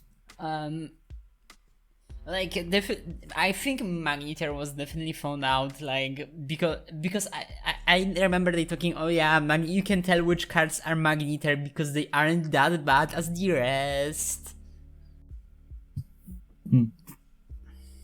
But that they aren't that bad. Yeah, they said like you can, like that's the way they thought about Anonymous, that if the card is halfway decent, it's probably made by Magneter. Ah, I see. But they didn't talk about like me because I sort of assumed that it's like an open secret. I mean, I don't remember much of it. Like again, I was like when the stuff was happening, I was like slowly breaking off with VC. Like no drama, I just like moved somewhere else and didn't talk that much anymore. I see. Oh, now it's Sidewalk versus Magneter, a game without me, so we can see the dragon deck Sidewalk was working on for the like last days of Collective. Do you have wait. Do you have any? My mom is bothering me. What? Sorry, Okay, what did you say? No, she was asking me what I eat for lunch. I see. So the dragons were like meant to be like perma synergy. Afterwards, I'm fighting Sidewalk myself as lings, which of course are very strong against dragons. I remember dragons just, when I look at the cards, they just don't do very much. Well, they can fly. I mean, Sidewalk like did manage to like cheat out some big cards against me. I by the end, like the big Dragon Monarch is cool and massive buff and everything, but it doesn't seem that strong of a deck overall. You're right. Yeah. I mean, a deck. There are two types of deck to me. One that can beat Bullock and one that cannot. Well, so I don't really wouldn't that create Bullock as the third deck that to measure against? Wait. I don't think I've beaten Bullock as lings though. Yeah, I don't remember losing to Dalian with Bullock.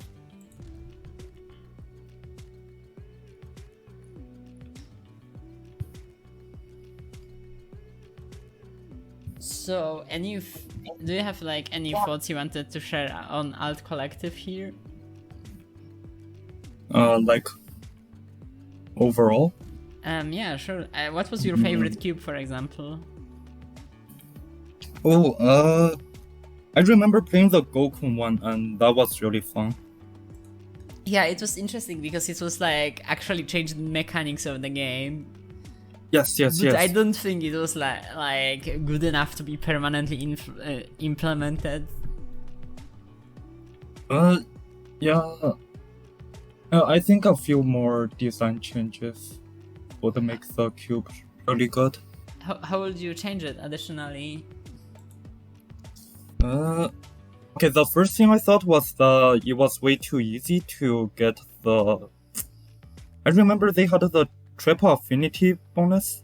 Yeah, there were cards that like were better if you banished 3 cards of a specific affinity. Yeah, it was way too easy to... There was this 5 mana 6/6 that played 3 cost card off top of your deck if you have 3 spirit cards banished, I think. Yeah, those cards were really strong, and I didn't think there was much cost to deck building to get those active. Yeah, makes sense. I think there wasn't enough card draw in the cube because everyone ended up like playing Fortuna. Or KM maybe also was a thing. I think it was... Okay, it's like balanced around the way Magic is balanced. But so in Magic, card Magic. draw is really strong, because you always end up running out of gas eventually. And that makes Fortuna really good. But in the main collective, I never feel like I run out of gas ever. So Yeah, that's not this was like complained about many times, because in collective card draw is such a non-issue often. Yeah, that's why I never liked playing Fortuna. Because, yeah, I just get so many cards in my hand and I can't really use it. So this card gets a coin when it's... I don't remember what the dragon does. So, do you have any thoughts on designs of specific heroes you wanted to share? Because I definitely talked about it. I mean, I know you complained already about the beard heroes being a Google specific card type and put it into the deck, but like, do you have thoughts on other heroes you wanted to share? Heroes. Let me think about it. Alright. I mean, I guess the one thing I didn't like was the hero was defining how to play the game. Yeah, I know, right? Like, you Bullock wanted have to to have... be 3. Yeah, sorry, Yeah, go on. yeah, Bullock has to go wide. Hildem has to be like one single big unit. Ash has to go wide. And then whenever I have to make cards, it doesn't support the game plan of the heroes. So I can't really make a big mind guy because I wouldn't be able to run in like Ash or Bullock. I mean, big mind guys have the tendency of being cheated out by KM instead. Yeah. Or even being run in perma instead. Okay, I would just say that when I was designing cards, I often run into situations where I feel like because of the way hero works, I couldn't make that design. Yeah, same. Which is an issue in a collective, the community created card game. Yeah. Personally, most of the time I run into that issue with either KM, because I wanted to create some kind of multicolor splash card that will be a cool payoff, but then like KM is like, well, actually she would make it too strong, or perma, because my card will screw perma over too much, as people complained with Kasztani. Yeah. Collective is such a slave to its fucking heroes. Yeah. And like the hero should be. Yeah, I feel like Bullock should have gotten nerfed a few months ago. But it just never comes through. And we're just stuck with this. I don't know what exactly happened in the upper heads, but like people start talking that, oh, Mari is actually extremely strong as well now. So maybe, and that like I feel like maybe taken off the thought from the Bullock nerf chain. Anyway, here is Daylings versus Dragons, which is going to be pretty one-sided. Yeah.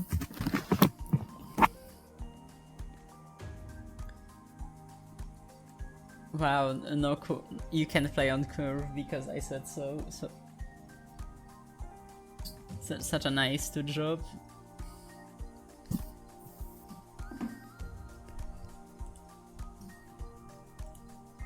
And the new promo sucks.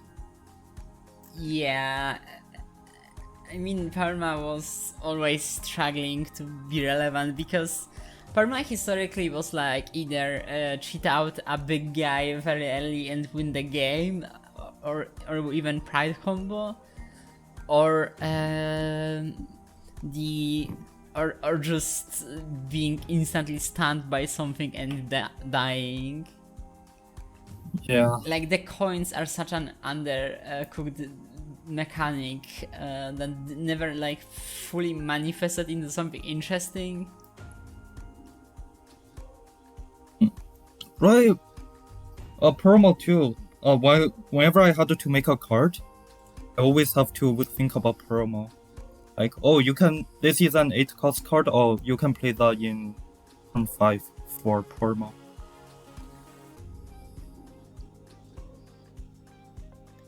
True.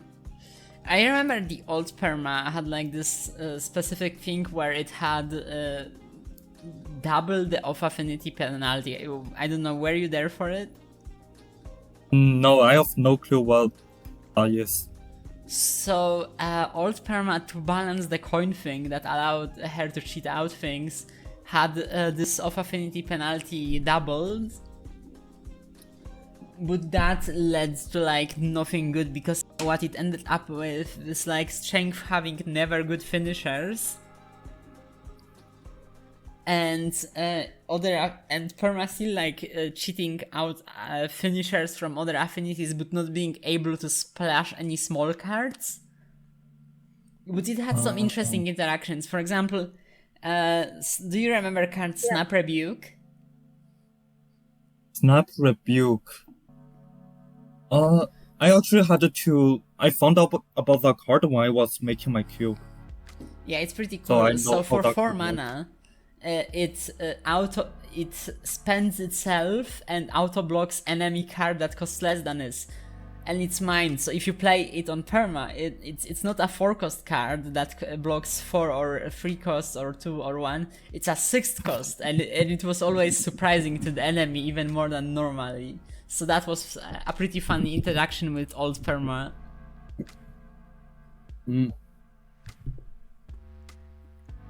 But you need at least 6 mana to counter it, right? Yes, so it did spend that mana, but usually the tempo was... wait, no, because it blocked only cards that costed more than it, not less, I'm done. So only cards that costed more than 6 instead of only cards that costed more than 4 made like huge difference. So you only ever like got rid of their big finishers? Yes.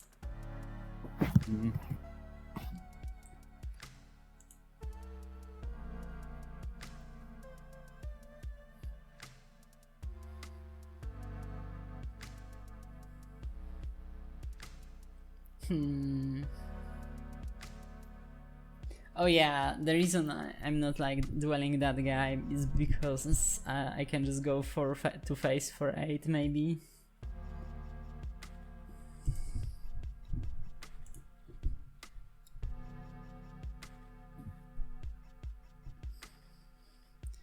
So while Perma and KM limited designs, other heroes felt like people felt that they need to be coddled and to design cards to keep them relevant all of the time.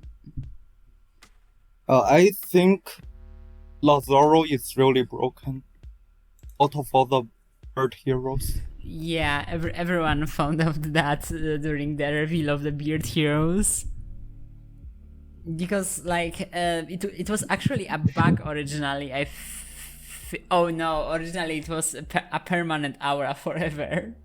That's why it was a bug. It was always meant to be like erase the banner.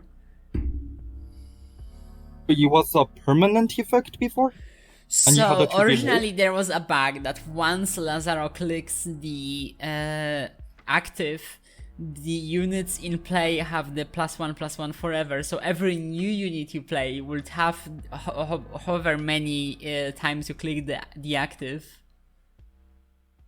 Also, every unit in your deck and your hand, like every unit you own. Yes, so for example, you could play this in an Undead Penumbra, and then play the Forgotten Commander, and the knights he would create would have the permanent buffs already.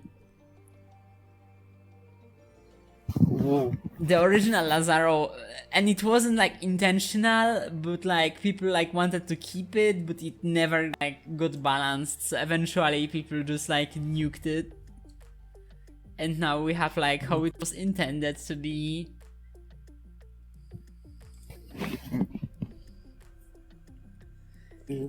That is a hero that is always like people support that and make cards for him, but then like, oh wow, he's actually so fucking boring, I don't want to play him.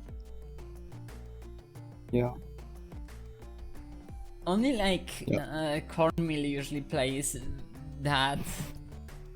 I don't know what Magneter sometimes played that with like Expirash decks to get Landworm fast.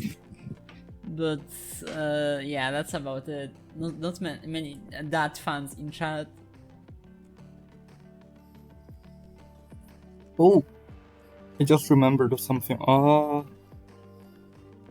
I felt like Baldwin was way too specific after the rework. I mean, wait, what was the original active again? Okay, I guess the original one was pretty specific as well. Original one gave you keywords. So you sacrifice one, and then give the stats and keyword to another unit. Yeah, Baldwin was never really good. I mean, as self-sacrifice isn't like super generic, and like giving a martial promotion active like allows for a pretty interesting deck building, and people were really excited for Baldwin rework, but it never became anything. I just remember. Yeah, after I think a bit before the Baldwin rework, the VC was making the archetype called Code Block. Yeah. Something. Where I don't know the abilities of the card, but I just knew that. Oh wow, this is designed to synergize with Baldwin, like not even tiny bit of like subtlety. I mean, people were playing it not only in Baldwin. I think they were also playing it in the how do you say it, Perma. Yeah, I remember Tom Sonic Q had a deck with code blocks. Okay, yeah, but like code blocks were meant to. Honestly, the code blocks never felt like delivered on the promise of how interesting they were supposed to be, because they were like supposed to use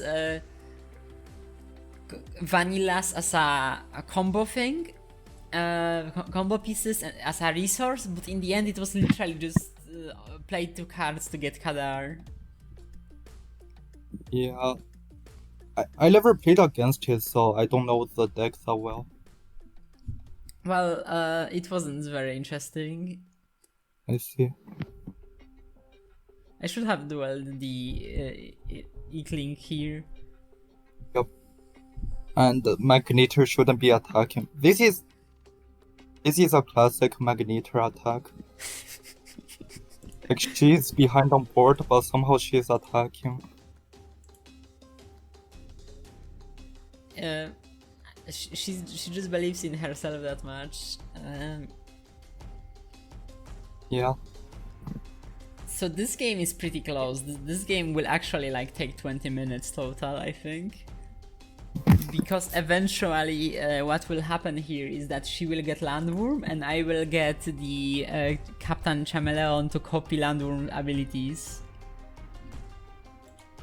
Wait, that can't be copied, right? Abilities can be copied. So the thing about Immortal is that it can't be copied in play, but it can be copied or silenced in hand. And also copying abilities is not the same as copying the card itself, so it works. Huh. I didn't know that interaction because Yeah, half of Collective is I didn't know that interaction. yeah. Collective is like magic, not the gathering, but like magic because you never know what is actually going to fucking happen when the two cards interact. Like you can read the card and like expect something, but in the practice it's going to be your experience mostly. Yes.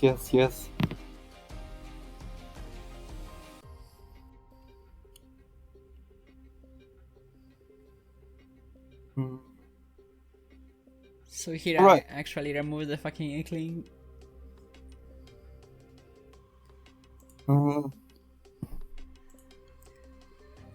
Because that's the thing, blocking is magic, and I think like a lot of players got turned off because a lot of interactions don't work how they just fucking expect them to work. It is a very difficult game this way. Like, you think that's one of the reasons why people leave this game? Yeah. Mm-hmm. You know, I thought that rework would be better than it actually ended up being. I remember talking to Korn in the multiplayer channel, and I was saying that I thought that after rework, again, he was a bit too specific in terms of synergy that's required to make a deck. Yeah, I mean that's so with the new recent Heroes changes, like the design philosophy changed a lot because different people were making them. But at the same time, the old heroes were kind of not that well designed either. Yeah. Oh, who made the rework for that? I mean, I don't know. Probably like Grief, Korn, those people were like higher ups or something, you know? I mean, Korn is the one who said that he disagreed with that rework when he was discussing it internally. So here, Magneter actually removing my unit. Very rare.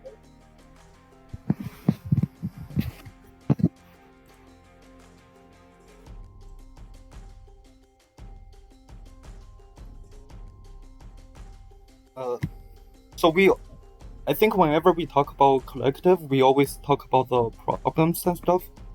My question is, what do you like the most about collective? So I originally like joined collective to see people interact with my cards, and to like put my ideas out there and see people play games with them. To you could say I'm like a game cack this way. A game? I'm not saying this again.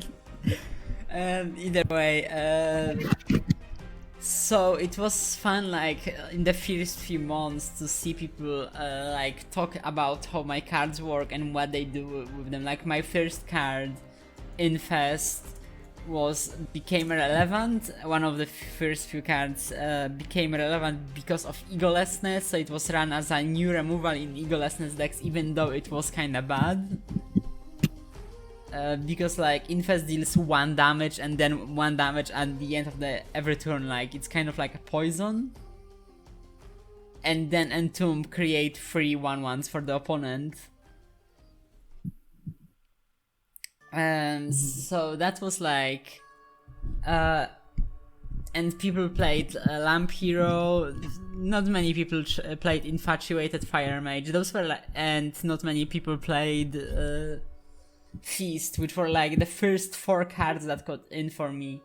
Later I saw like a Revenge to little experiment with my cards, or Ace Jazz, and that was always like fun for me, but like it's I don't think I ever had what I wanted, because I never like was able to design cards to the extent where people would deck build with them. Like when I built archetypes, most people just wouldn't play them, and those who would, so I ended up playing most of my archetypes myself and making games with that.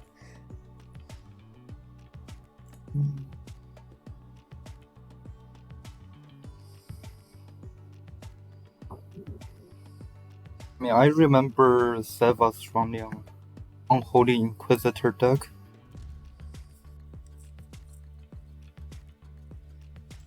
Yeah, that was like a card that people were experimenting with actually, and Thompson Q also played with that, because Unholy Inquisitor allowed people to like get more of the Eureka, right? Right, that's the card that was mostly copied with it.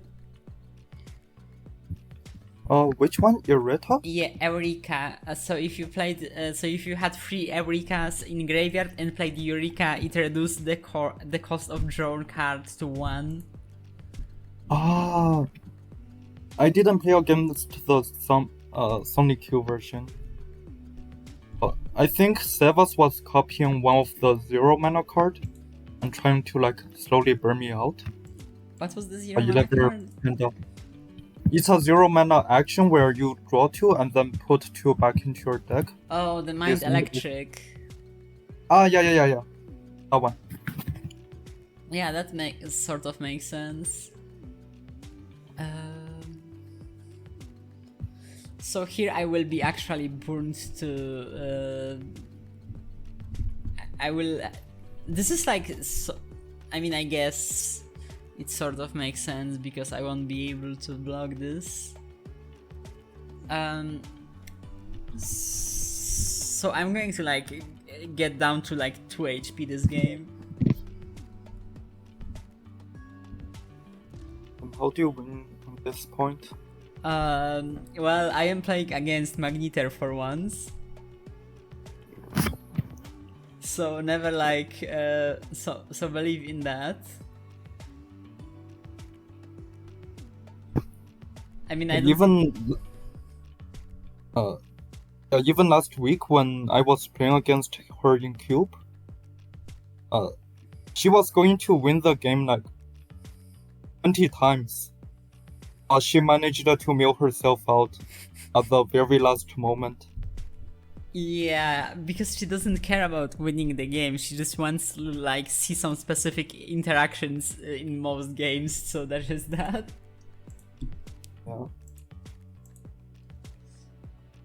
Yeah. She didn't play any card, but she had 11 mana. Oh, so yeah, no, I will blow. I mean, yeah, true. That's. Maybe she just fucked up here because like if she played any, maybe she just doesn't have units in hands. Either way, yeah, I'm down to 2 HP and I'm going to win from here, like actually.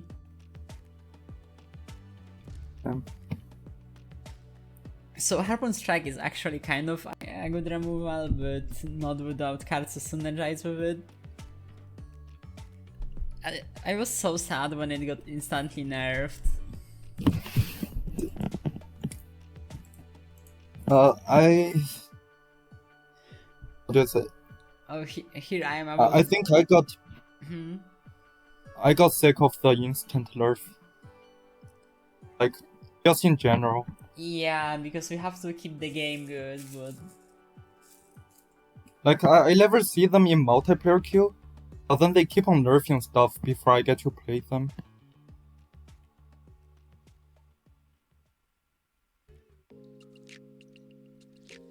and here the use of actual Harpoon Strike. There isn't like enough units to like keep it consistently good though.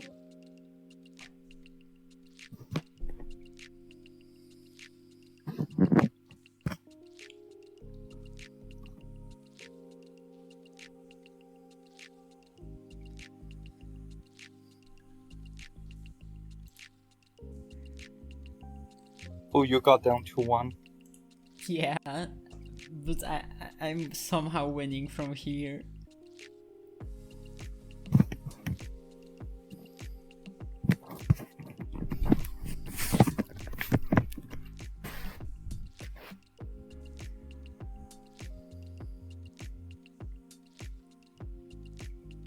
So here I fuck up because I thought that it kept the immortal, but it didn't.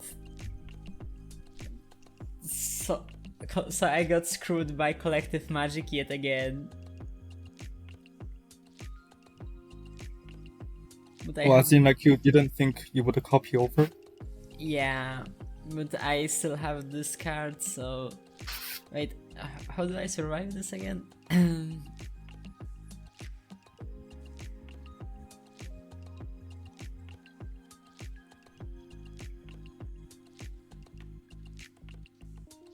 Oh yeah, I just dueled that twice.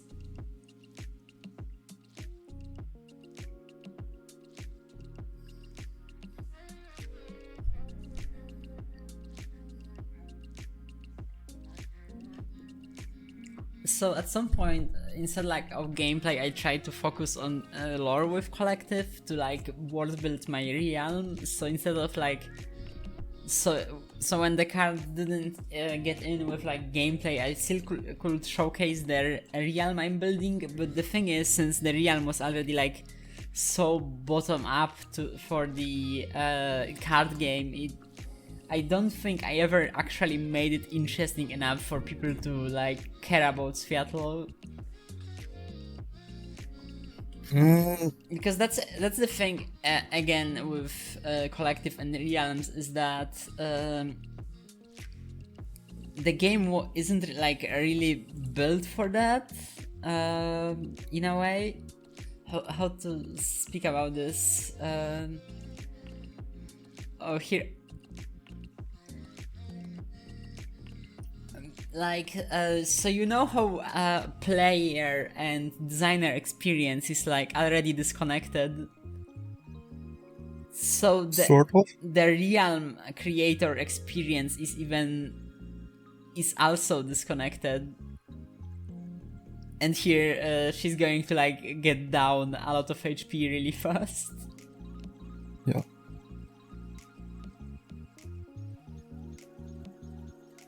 I just remember, because I was somewhat interested in making cards around the Sviatlo, but when I tried to read the lore, it was just too complicated for me.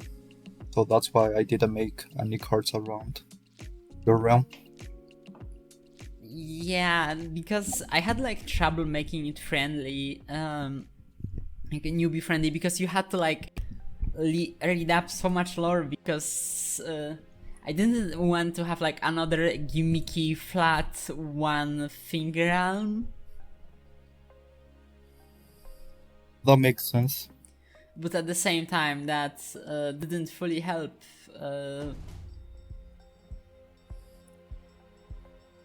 Yeah, Magneter should... Oh yeah, because now I get Empress, so...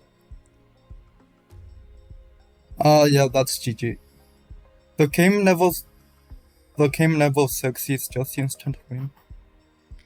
I don't know if it worked like that before.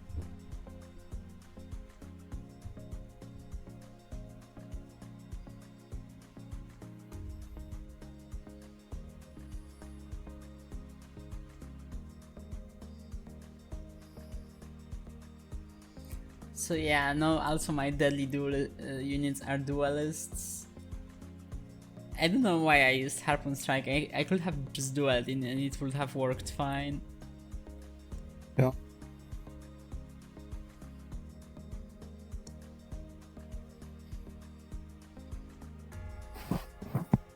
And that's V-Gain.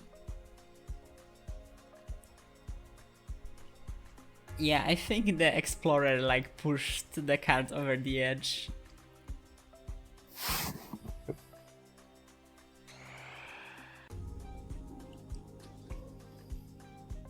Yeah, I think now I'm changing the deck to no, not yet probably. Just the last 4 games, huh? That's kind of boring. I don't know, what were like one of your best memories of Collective? One of the best memories of Collective.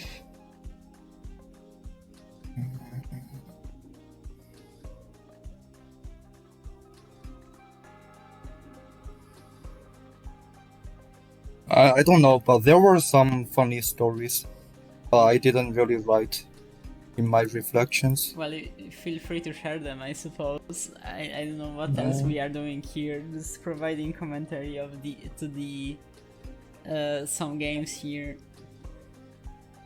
Right, let's see. Oh, yeah, this is like actually changed because now I have the 3 mana 4/3 ambusher trick, which is insane. Oh yeah, I didn't think that card was good, but the synergy with the KM Spirit Active makes that card really good. I mean, even on like Spirit Heroes, it's still like for one stat point, it can block 2 units on first turn. It's still kind of very strong. No, I think it's really predictable and easy to play around without the KM synergy. I don't know. I always forget that trick exists, though. I mean, I see opponent with 3 manas, and then I was like, okay, so you're just gonna play that. Yeah, I mean, if you remember, trick exists. Yeah.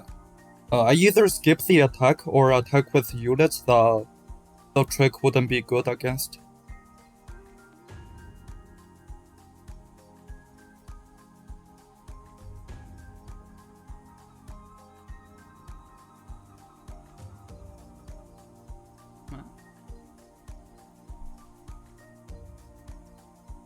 I mean, it's still a very strong card, though.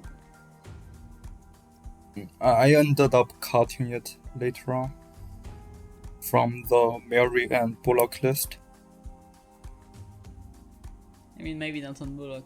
I think my guitar is like exactly trying to pull some combo deck, but it doesn't fully work. That's why she's just destroying her own units. Yeah, pretty much. Because there is some kind of use that made by Zinker that allows you to merge a 1/1 version of something into something else, and I think she saw some potential in creating an Ooze combo. Oh, Grateful Gash, exactly, KW.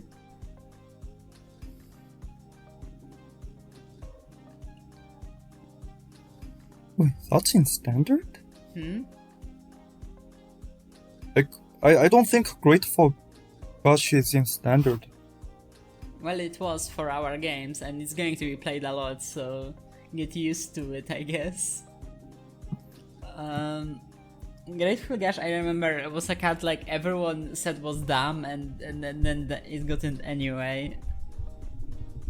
I think it was like meant to, because that's the thing, you can't sculpt your hand, so opponent has to like discount something specific because you draw from it.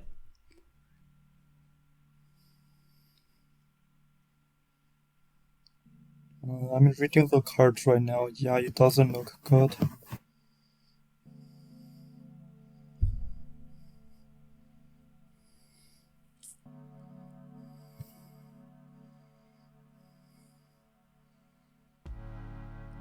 Yeah, I don't know what was the idea exactly behind it, because like maybe if you like could sculpt your hand, then it will be good.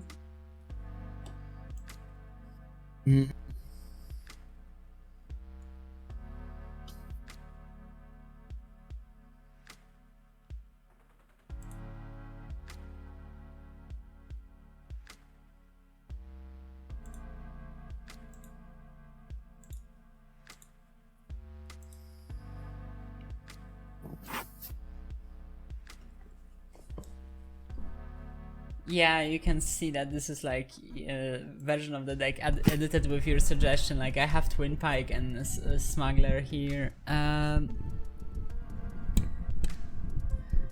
Captain Chameleon meant to be like a sort of removal. It's just the best minder card possible. I hate Chameleon so much.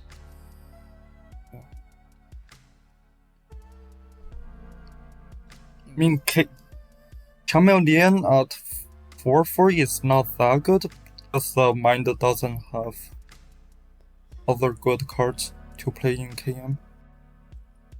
I mean, it's not really about strength. I just hate this kind of design that like steals your opponent card without any anything to like work around.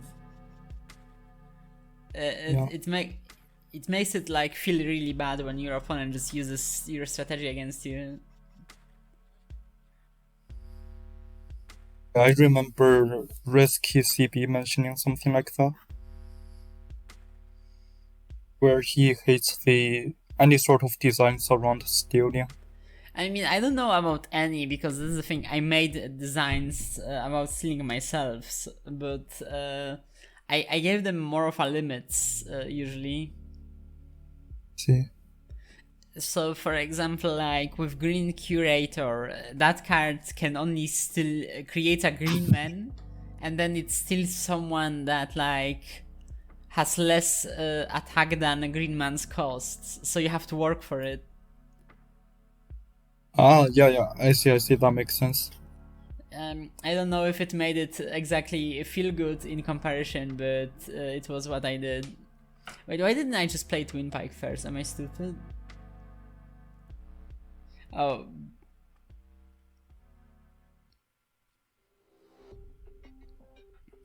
The Twin Pike would have...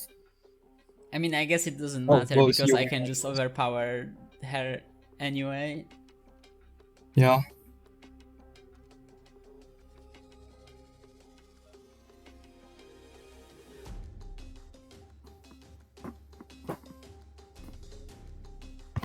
I think Fierce Red Leaf was completely a Seva's idea gameplay-wise, because I was just going to like make a big strength beater, and then like people hated it, and then Sevas made it into this card that creates that blocks enemy action and creates a unit equal to cost of the action and duels it.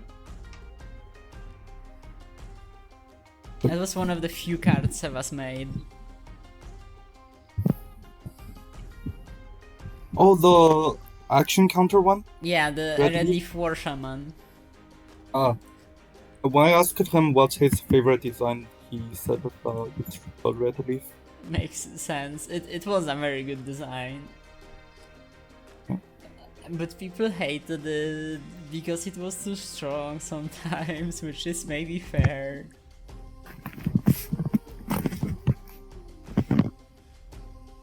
Yeah, I'm running out of ideas, about things to say about collective. So, do you want to share anything else, or do we just cut it here? I mean, I don't think we have much chances to talk, so... Alright, that's fine. Then I'm ending the recording. And okay. So recording again. So with my favorite cards of all time, it is very different about the eras of collective. Like I already talked about Crystal Everclone here. I remember really liking like the original Regretful Chopper that create 1/1 copies of units when you play a plant, because it had like a really funky synergies. Like you could play the potato, and potato would come back because you gained life, so it would be pretty good.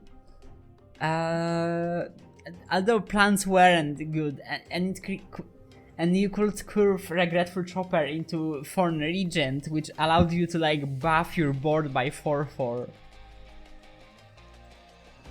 So that was also great, but it was very easy to remove because it was a 4-cost for free, but it was an extremely fun card, and I remember just loving early plants for that reason. I think, and this is like going to be kind of controversial, but I fucking love Penumbra. Because it allowed for a funny affinity shit without KN, so it allowed for a lot of unique how do you say it, archetypes over time. Like you could build things with Penumbra you couldn't normally. Like for example, my first like deck I was proud of was that I made with Penumbra with Old Vrictic and cards that like had slay effects from both mind and strength. So it was like Slay Vrictic, and he used to have a passive where he gained XP if enemy unit died this turn. So Vrictic used to be like very good with that, and then it died. Like then they changed Vrictic to the new one. I really like Bolt Axe Jotun. Like objectively speaking, it's not a very good card, but like using Bolt Axe Jotun with the old Night Shift Merchant allowed me to clear enemy board for 2 damage and gain a life bond from the life bond giving curio equipment, because every time you played an equipment, Bolt Axe Jotun just dealt 2 damage to every opponent. So Bolt Axe Jotun is like one of those Gokun cards, because Gokun is like taking those wild swings at kind of archetype that isn't supported at all by the collection yet, and then like hopes this extrapolates into something, or like people will build on it, but it usually doesn't work. And Jotun was like not working but interesting enough to still play with. Like I don't. It did allow me to win some games. I really like the mill package from the I don't know which collective that was, but like the Nightmare Festival, the Nightmare Engine, the Wall of Regrets, and that general like package that allowed me to like play this 70 card deck that mills the opponents slowly. People hated it, and people still hate mill because they never felt like it was balanced, but it was great. That package I loved. What else? Those are like my favorite not me cards I can think of off the top of my head. Oh, Nightmare Festival used to be so fun, creating those fucking disgusting as blockers, but you can overwhelm the opponent with them sometimes. It had too slow of an animation though, that was really annoying.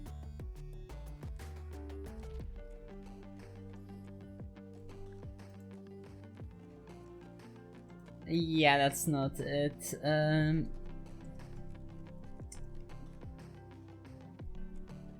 Yeah, that's okay, so it was like a 0 free plays from the Genesis for 3 mana that created a 1/1 that when hitting opponent makes them mill 1 every time.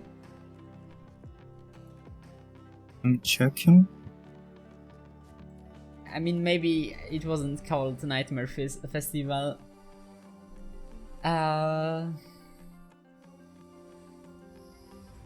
Oh, I can't access collective deck codes. It seems to be down already. Oh no, let me give you this side. Oh, this side. The legacy cards are still there.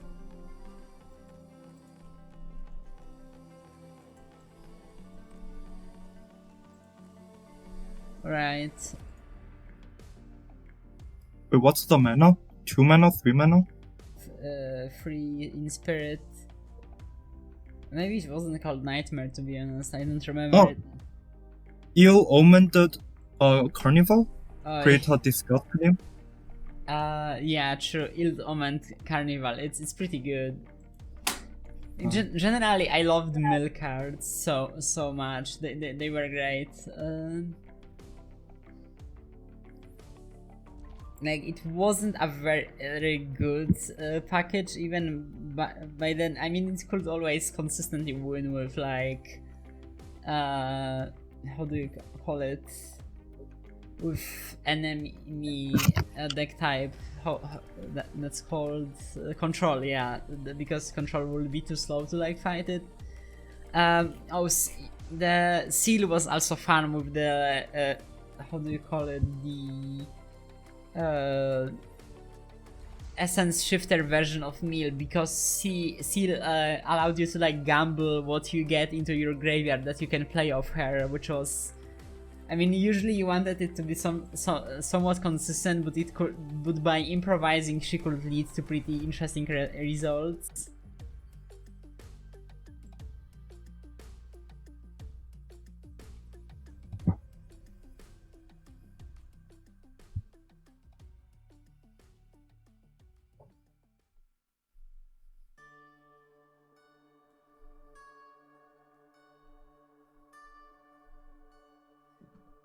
Yeah, of course I would say Mill as an archetype was great. I don't know, do you have like top 10 cards? Yeah, what I found interesting is that when you mention what you found the most fun, because I asked the same question in the Anno server, and I don't think they gave out any cards that match yours aside from Seal, which was played in late 2021.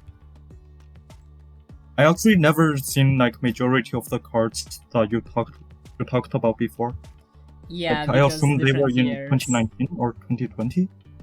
Yeah, I don't really remember the exact years, but yeah, I've been in Collective for a pretty long time, chasing that high of playing it originally.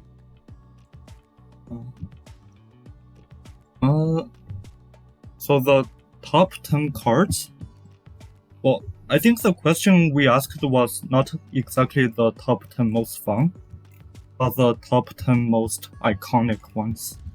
Oh, I see. I mean, that's a very different question. Yeah, that is. Well, what would you say is the top 10 most iconic then? Other than fun. Okay. I don't know, definitely like some kind of burn for Ash, like the Dunewalker, the music one is definitely iconic because of how often it ended games. Consigned to the Void is definitely iconic, but not for the reason but not in a way people like it. Ronin is definitely iconic because like a combo that dominated multiple games. I mean tourneys.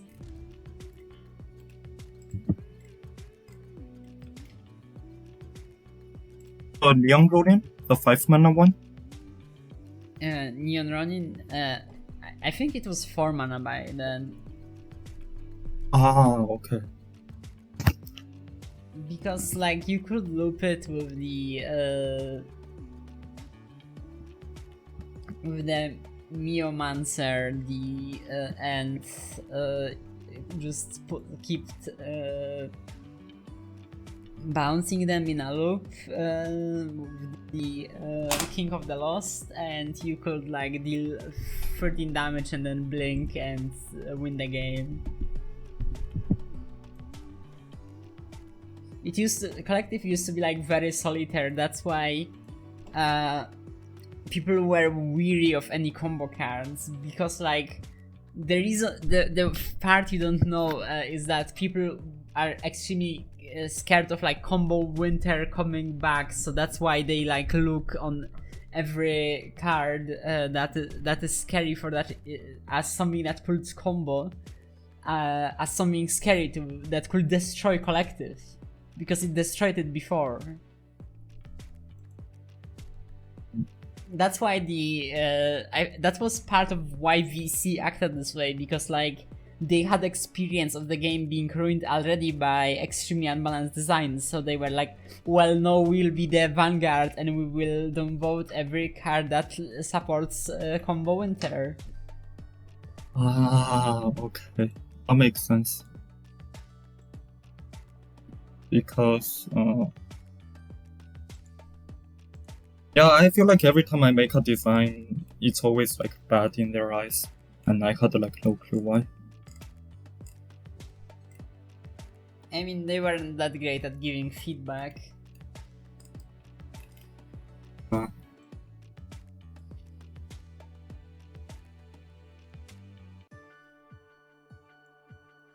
I'm looking like at the top. So I don't know if we can like put our own cards here, but one of my favorite collective memories was playing Ash Mirrors, because they were really funny. So the way I would play them against Spikebird was that we would both had Ash of the first ward and like ramp into it, right? And then like play shitload of the Master of Portals. So we will just have increasingly large decks instead of winning. Like, I think I had like one game with Spikebird where, because Master of Portals shuffles 13 cards into your deck. And Vrictic Ultimate copies every card you play, so I could play multiple Master of Portals because of how much XP I gained from cards Ash played. So I could gain like 50 cards in the deck every turn.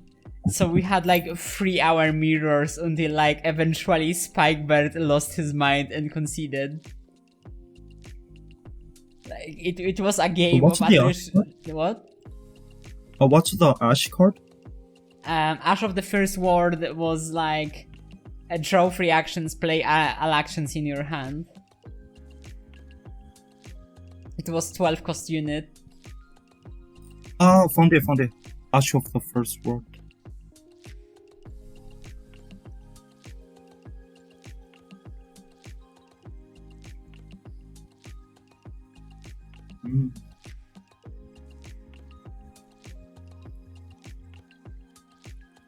Wait, the game went that long before?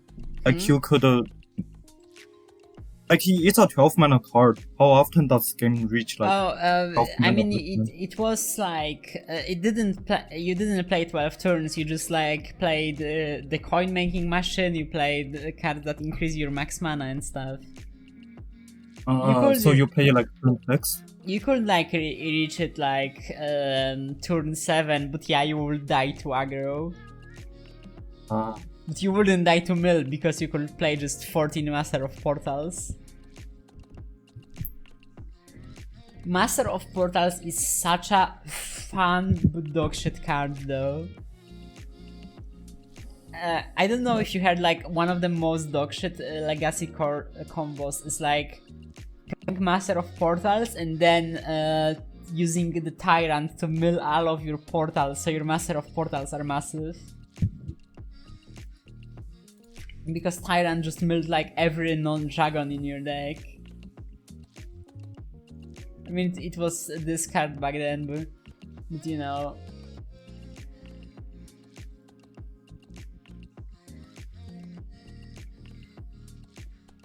I remember in my first tournament I watched, I wasn't there for it, there was like a Whammerist fought someone else and then like kept using Mind of Wars to steal Neftet, so and they kept like exploding and everything, and like because it was like old Vrictic ult, the first unit that died will be copied each turn, so depending of whether a Neftet will die or a Mind of War will die, there will be going on another nuke, so just like board will be nuclear for a while.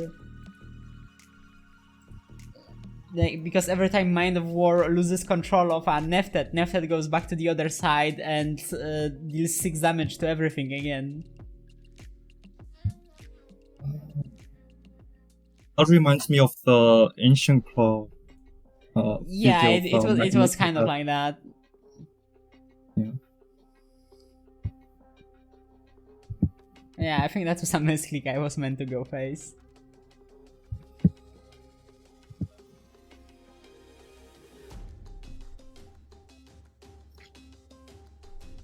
Ancient Claw, I didn't really care for that combo because it was like extremely slow and boring. Not a huge fan.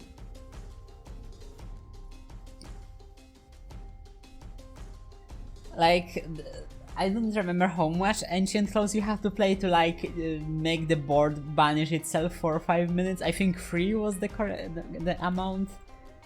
That was like one of the decks that Magneter kept fucking playing and I hated. Grovenel Forest used to be pretty funny also because you could gain hundreds of HP with it, and you can gain enough HP to lose instantly. I don't know if like there is an upper level of HP where you just lose the game. Wait. As in, like, you can reach like 1000 HP and then you instant lose for some reason? I don't think it's 1000 because the thing is, so if you like copy Vineyard Jotun, which has your HP, you can double your HP. So plus for every Grovenel Forest you have in play. So you can just like keep making those fuckers and keep gaining like shitload of HP.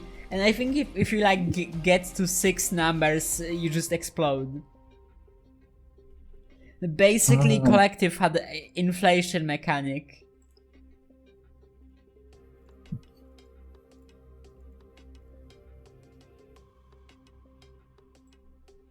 Yeah, that reminds me of the time when I played against Monsterland with 4 charm units in play, and then the game got so slow we just both explodes. You mean conceded or what? No, it's not conceded, but the game just couldn't take it anymore. I see. Like, we had 4 units with charm, and then I was trying to click the screen, nothing was happening.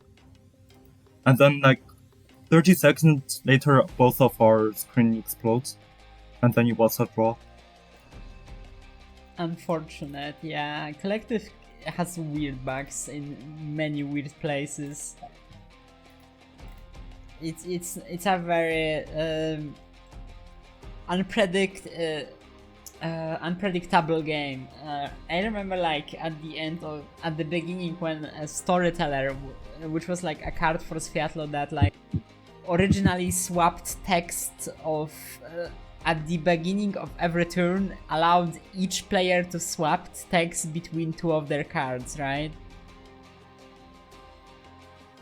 Oh. But the issue with that is the game doesn't have memory, so if you like swap text of a card that banishes enemy unit, that unit is just banished forever, which was which people didn't like that, so she now only swaps names and stats instead, which led to pretty funny situations too.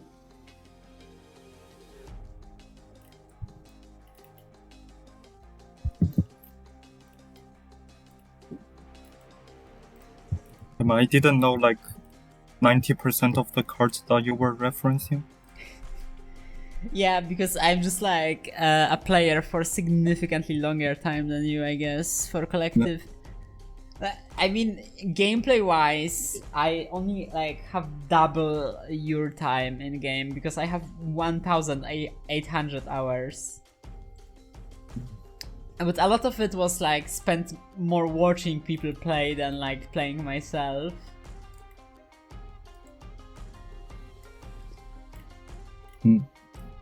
I think it's interesting how like when you talk about the most interesting designs, the most interesting things that you played before, they're all from the 2018 to 19 era rather than the current past 2 years, since I didn't know any cards that you were referencing.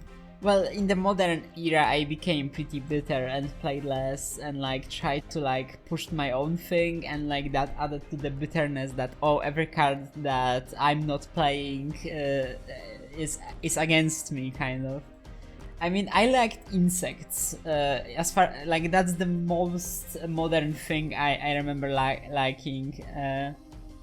The insect tribe by Spikeberg. I already talked about it because it like perfectly balanced being random without being like bad about it.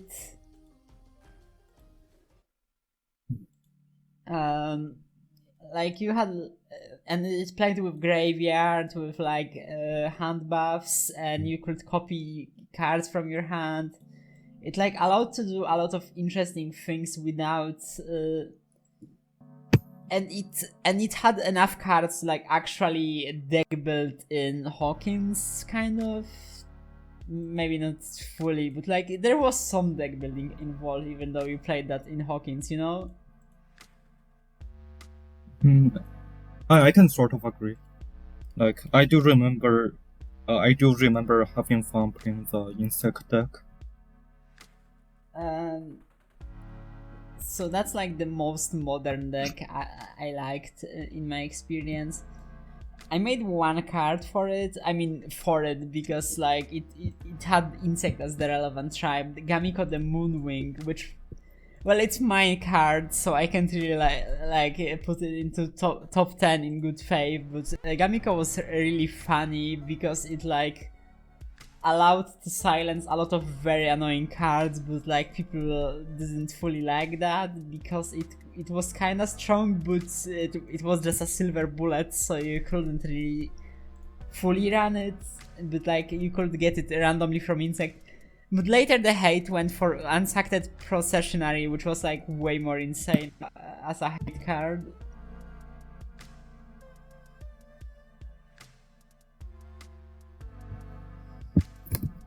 With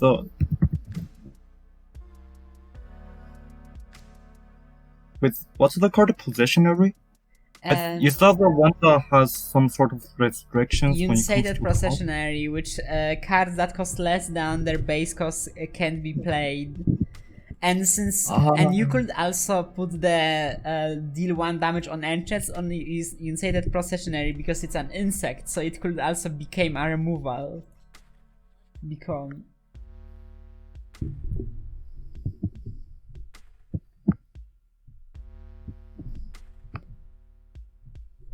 So yeah, insects were kind of cool. I never saw that Zinker made Honeypot Whisbrew summon your cost 5+ unit everywhere get -1 cost and -1 permanently. Wow, when did that get in? Did people like lose their shit over it? I mean, probably it's not that amazing, to be honest. Wait, one man. I actually was in the voice chat when they commented on the card, and I think Wu just said something along the lines of, finally a Zinker design that I like. That was his comment on Honeypot. I guess I'm overreacting because I just think about Honeypot. Have you ever experienced Honeypot? I just heard that it's broken where you it's can not go anymore. infinite. I mean, you know, there is no way to go infinite in collective. You can't go over 13, but with Honeypot, it basically made your units get -2 to -2 on entrance, and then draw a card for a unit you played because it was a food. So if you stack it with some card that deals damage on played unit, you could like in one turn draw 13 cards and deal that damage 13 times. It used to kind of ravage the old collective stuff. You know what I also liked? Dwarves. Dwarves were really fucking fun. And I don't even just mean the legacy dwarves, even in standard when the dwarves were like really mid, they were fun.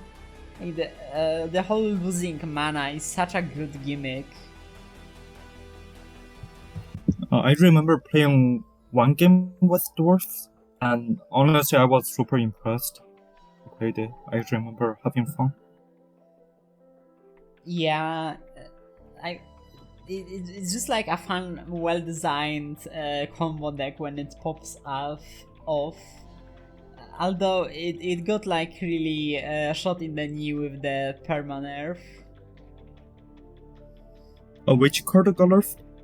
Perma, like the hero. Ah, okay, I see.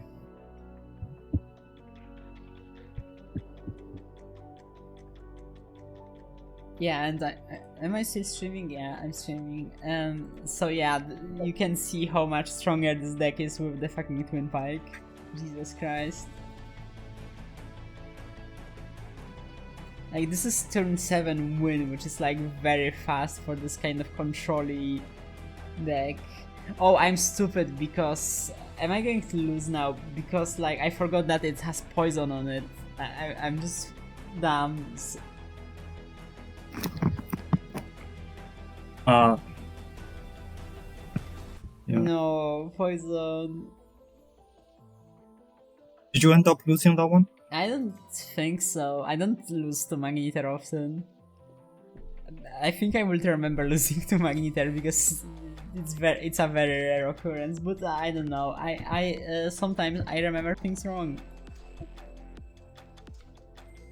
Yeah, I remember Dwarvancello being so fucking insane card in Legacy, like not just in the dwarves when it lost mana, but just generally as a strength attitude.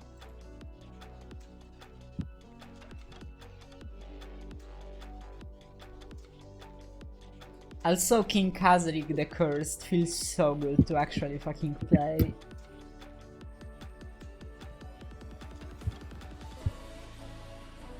Even though the actual mechanic of Cursed Hammer is not that great.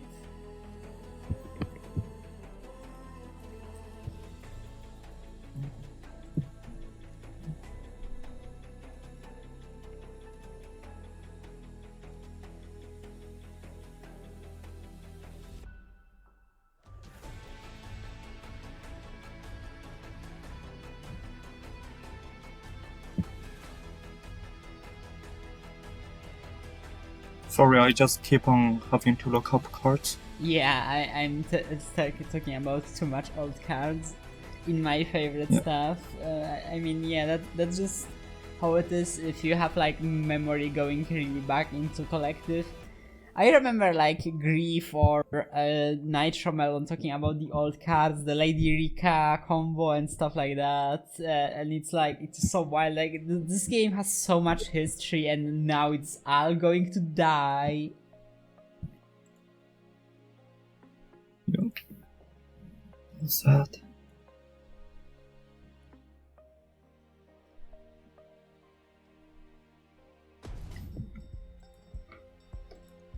It is like very interesting because it's like those layers of creativity and stuff being poured into it.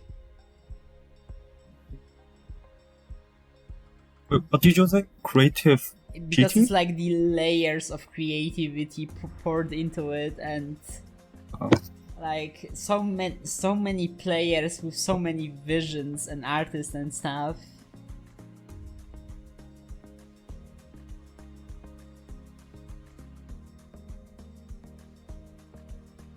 Yeah, I think I'm going for Twin Pike kill here or something like that.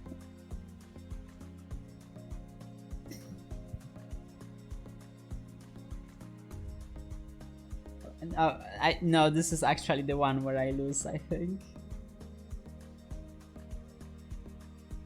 Yeah, I'm going to be 1 HP off exactly.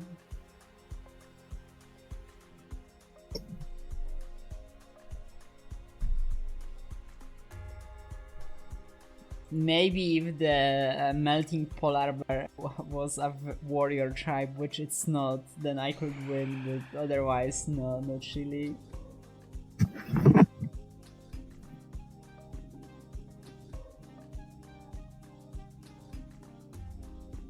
Yeah, and then I play Pancat and fucking lose. What was like your favorite era of Collective from the ones you were in? Favorite eras? Era, like, yeah, the moment in Collective, in the metagame, how it was. I mean, I only played the game for 2 years. Yeah, there were like still a lot of difference between specific time in 2 years, though. Yeah. I'm like never a standard player, even though I played standard a lot. Like when I play Magic, I only ever play draft. So when I'm playing standard, I don't have like that much fun with it. But it's just like the experience of I guess playing against a small community. I always find that something like that really fun. Yeah, rather than I understand that. Yeah, because when I play like big multiplayer games, it really feels alone. I think that's one of the appeals of Collective. Yeah, that's what I was thinking before. Like, would I even like Collective if it was actually successful though? Yeah. Like Collective as an idea, I don't know if it fully works, because if it was like huge, like where would it be placed for the small artists? So I can understand like going for Patreon and hoping that like it will be this smaller niche thing, but with still enough money monthly to maintain it in itself, but that didn't work either.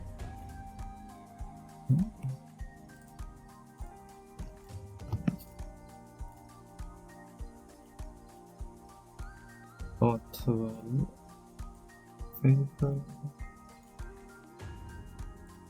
I think when I just got into the game, I think that's when the game felt most fun.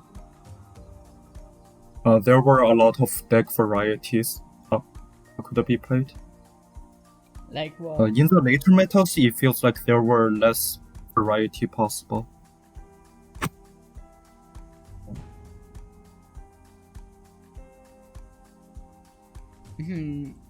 I mean, how so? Like, anything specific changed?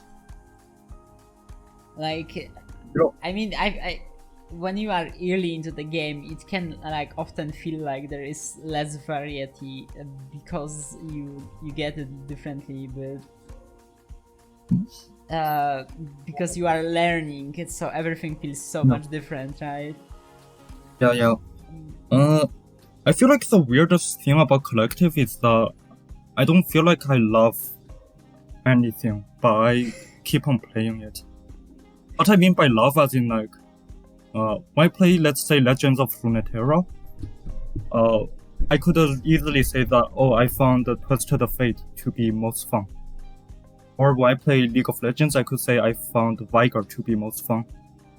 In Collective, there wasn't anything specific. I think was like the most fun experience for me. I mean, I think like I specifically got stuck into the promises of Collective, of creating with the community, and I always was searching for that, but like never fully actually getting it.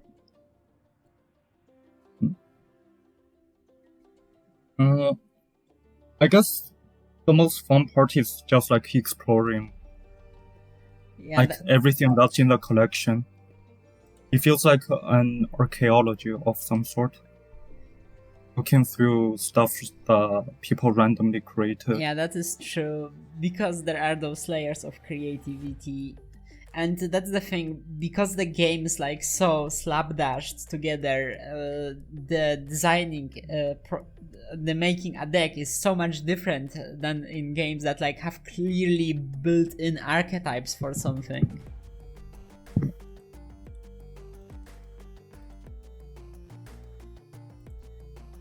but I think archaeology, I mean, the specifically nature of the community created card game also made it so like every time you disliked a card of a part of a meta game, you could blame and hate a specific person.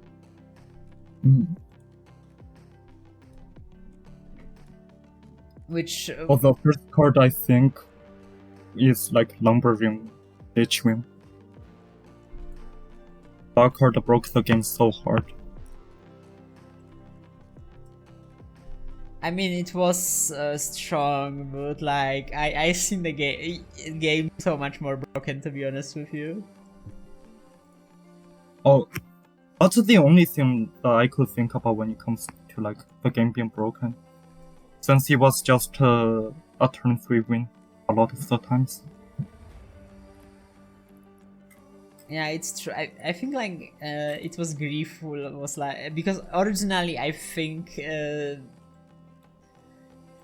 like Spikebird was actually going for a refresh, but then people were like, in the VC were like, no, actually make it game. It's going to be fun and totally balanced. Yeah.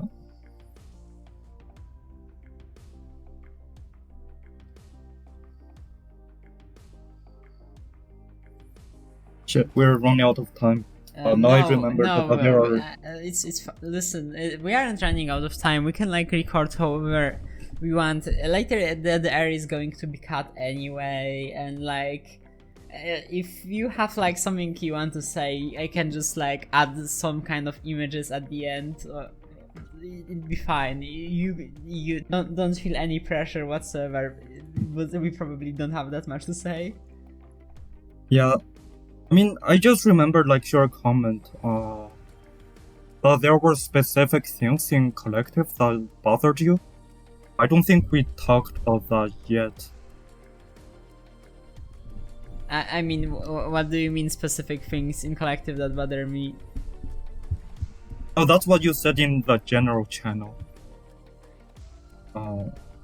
I mean, I already talked a lot about stuff and Collective because it is ultimately a very weird game to talk about, and that changed so much over the years, and that works so differently. So many because no two people will have the same experience of Collective. It's kind of crazy that way.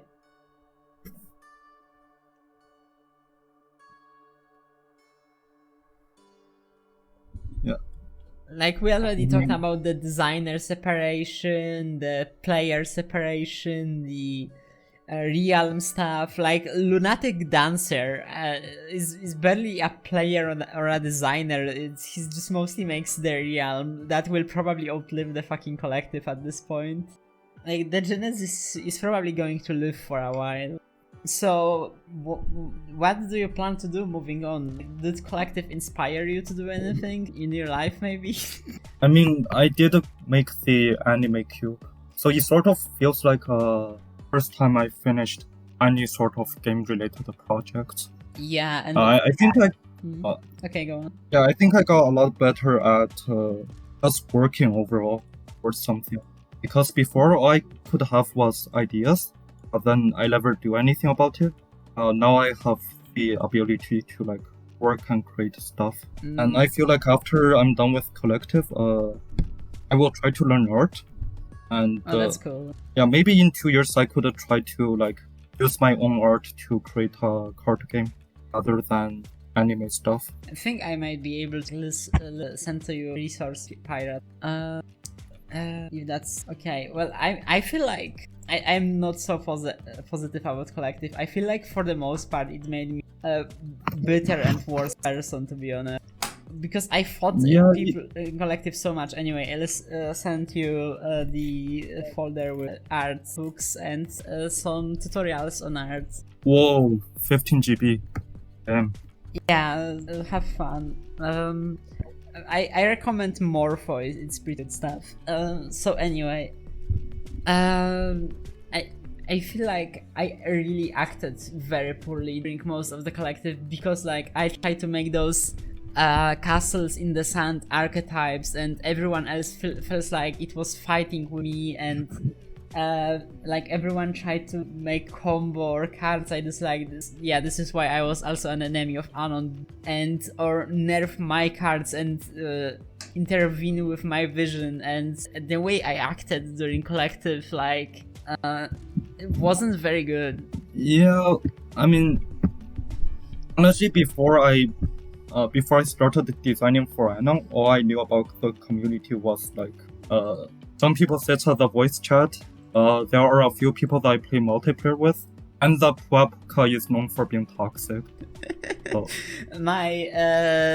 I see my how do you say it? It's like a word for reputation precedes me. Yeah, I was like I wasn't a very good person for the most time in the game, and I took many breaks to like chill from it, but I always came back and always become worse again. And I think like this is not an excuse, because it's not what I mean is that it is built in the game to be this way, that to have this competitiveness, to those visions clashing, but that is not an excuse to the extent I actually acted up in the game, you know?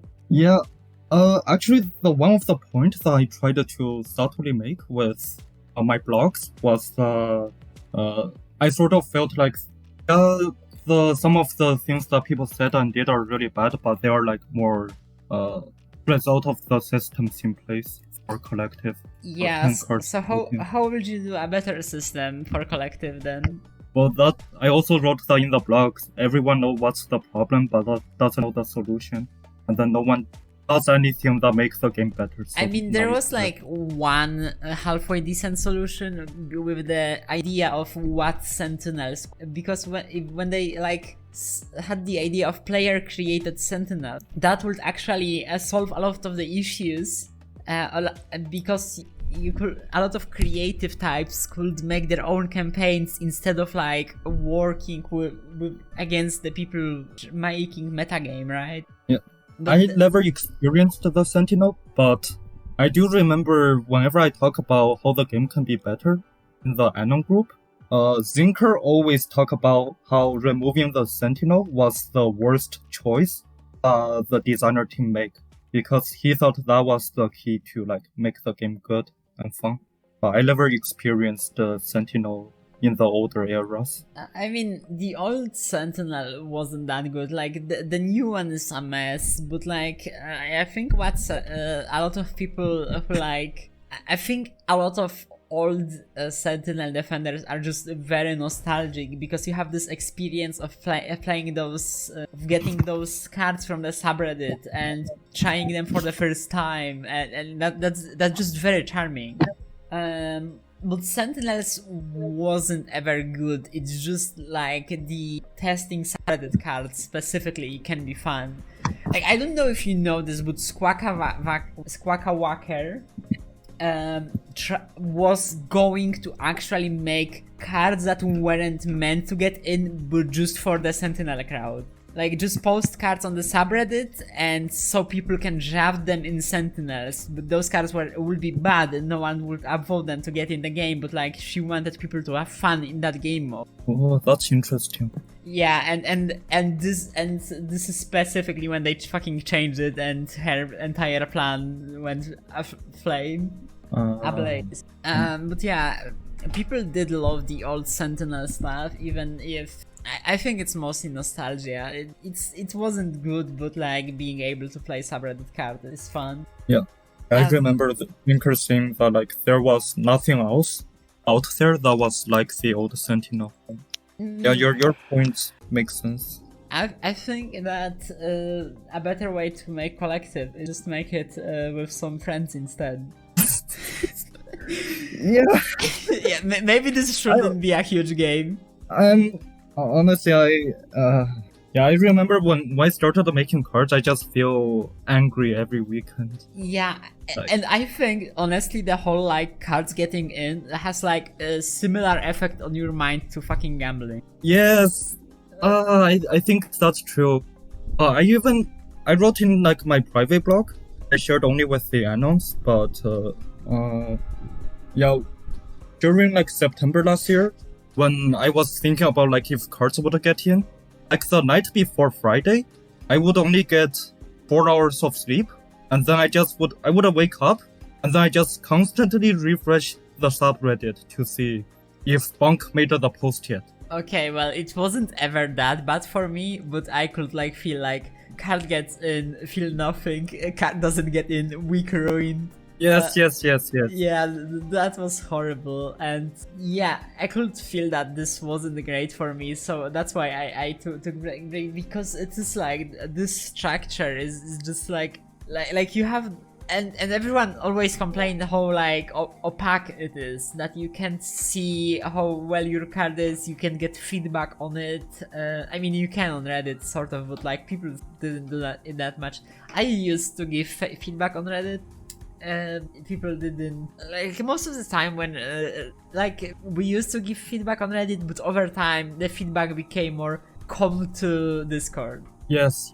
From everyone, because like, oh, this design is like that great, come to Discord, we can talk it over, we can explain to you how to make something that works with community and won't create combo winter for more. Yeah, I just remember situations where like I think the first week when I got like the Jack of all trades in, and Acoustic was super angry at the voice channel, putting like Anon degenerate and stuff. I mean, I wasn't happy about it, but I could like sympathize with him because I can feel the same amount of frustration when my cards doesn't get in. Yeah, and when like your card doesn't get in, but like some kind of card that like you believe makes the metagames worse gets in, like that's a horrible feeling. That's like not just like gambling when you lose money, that's like punch in the face almost.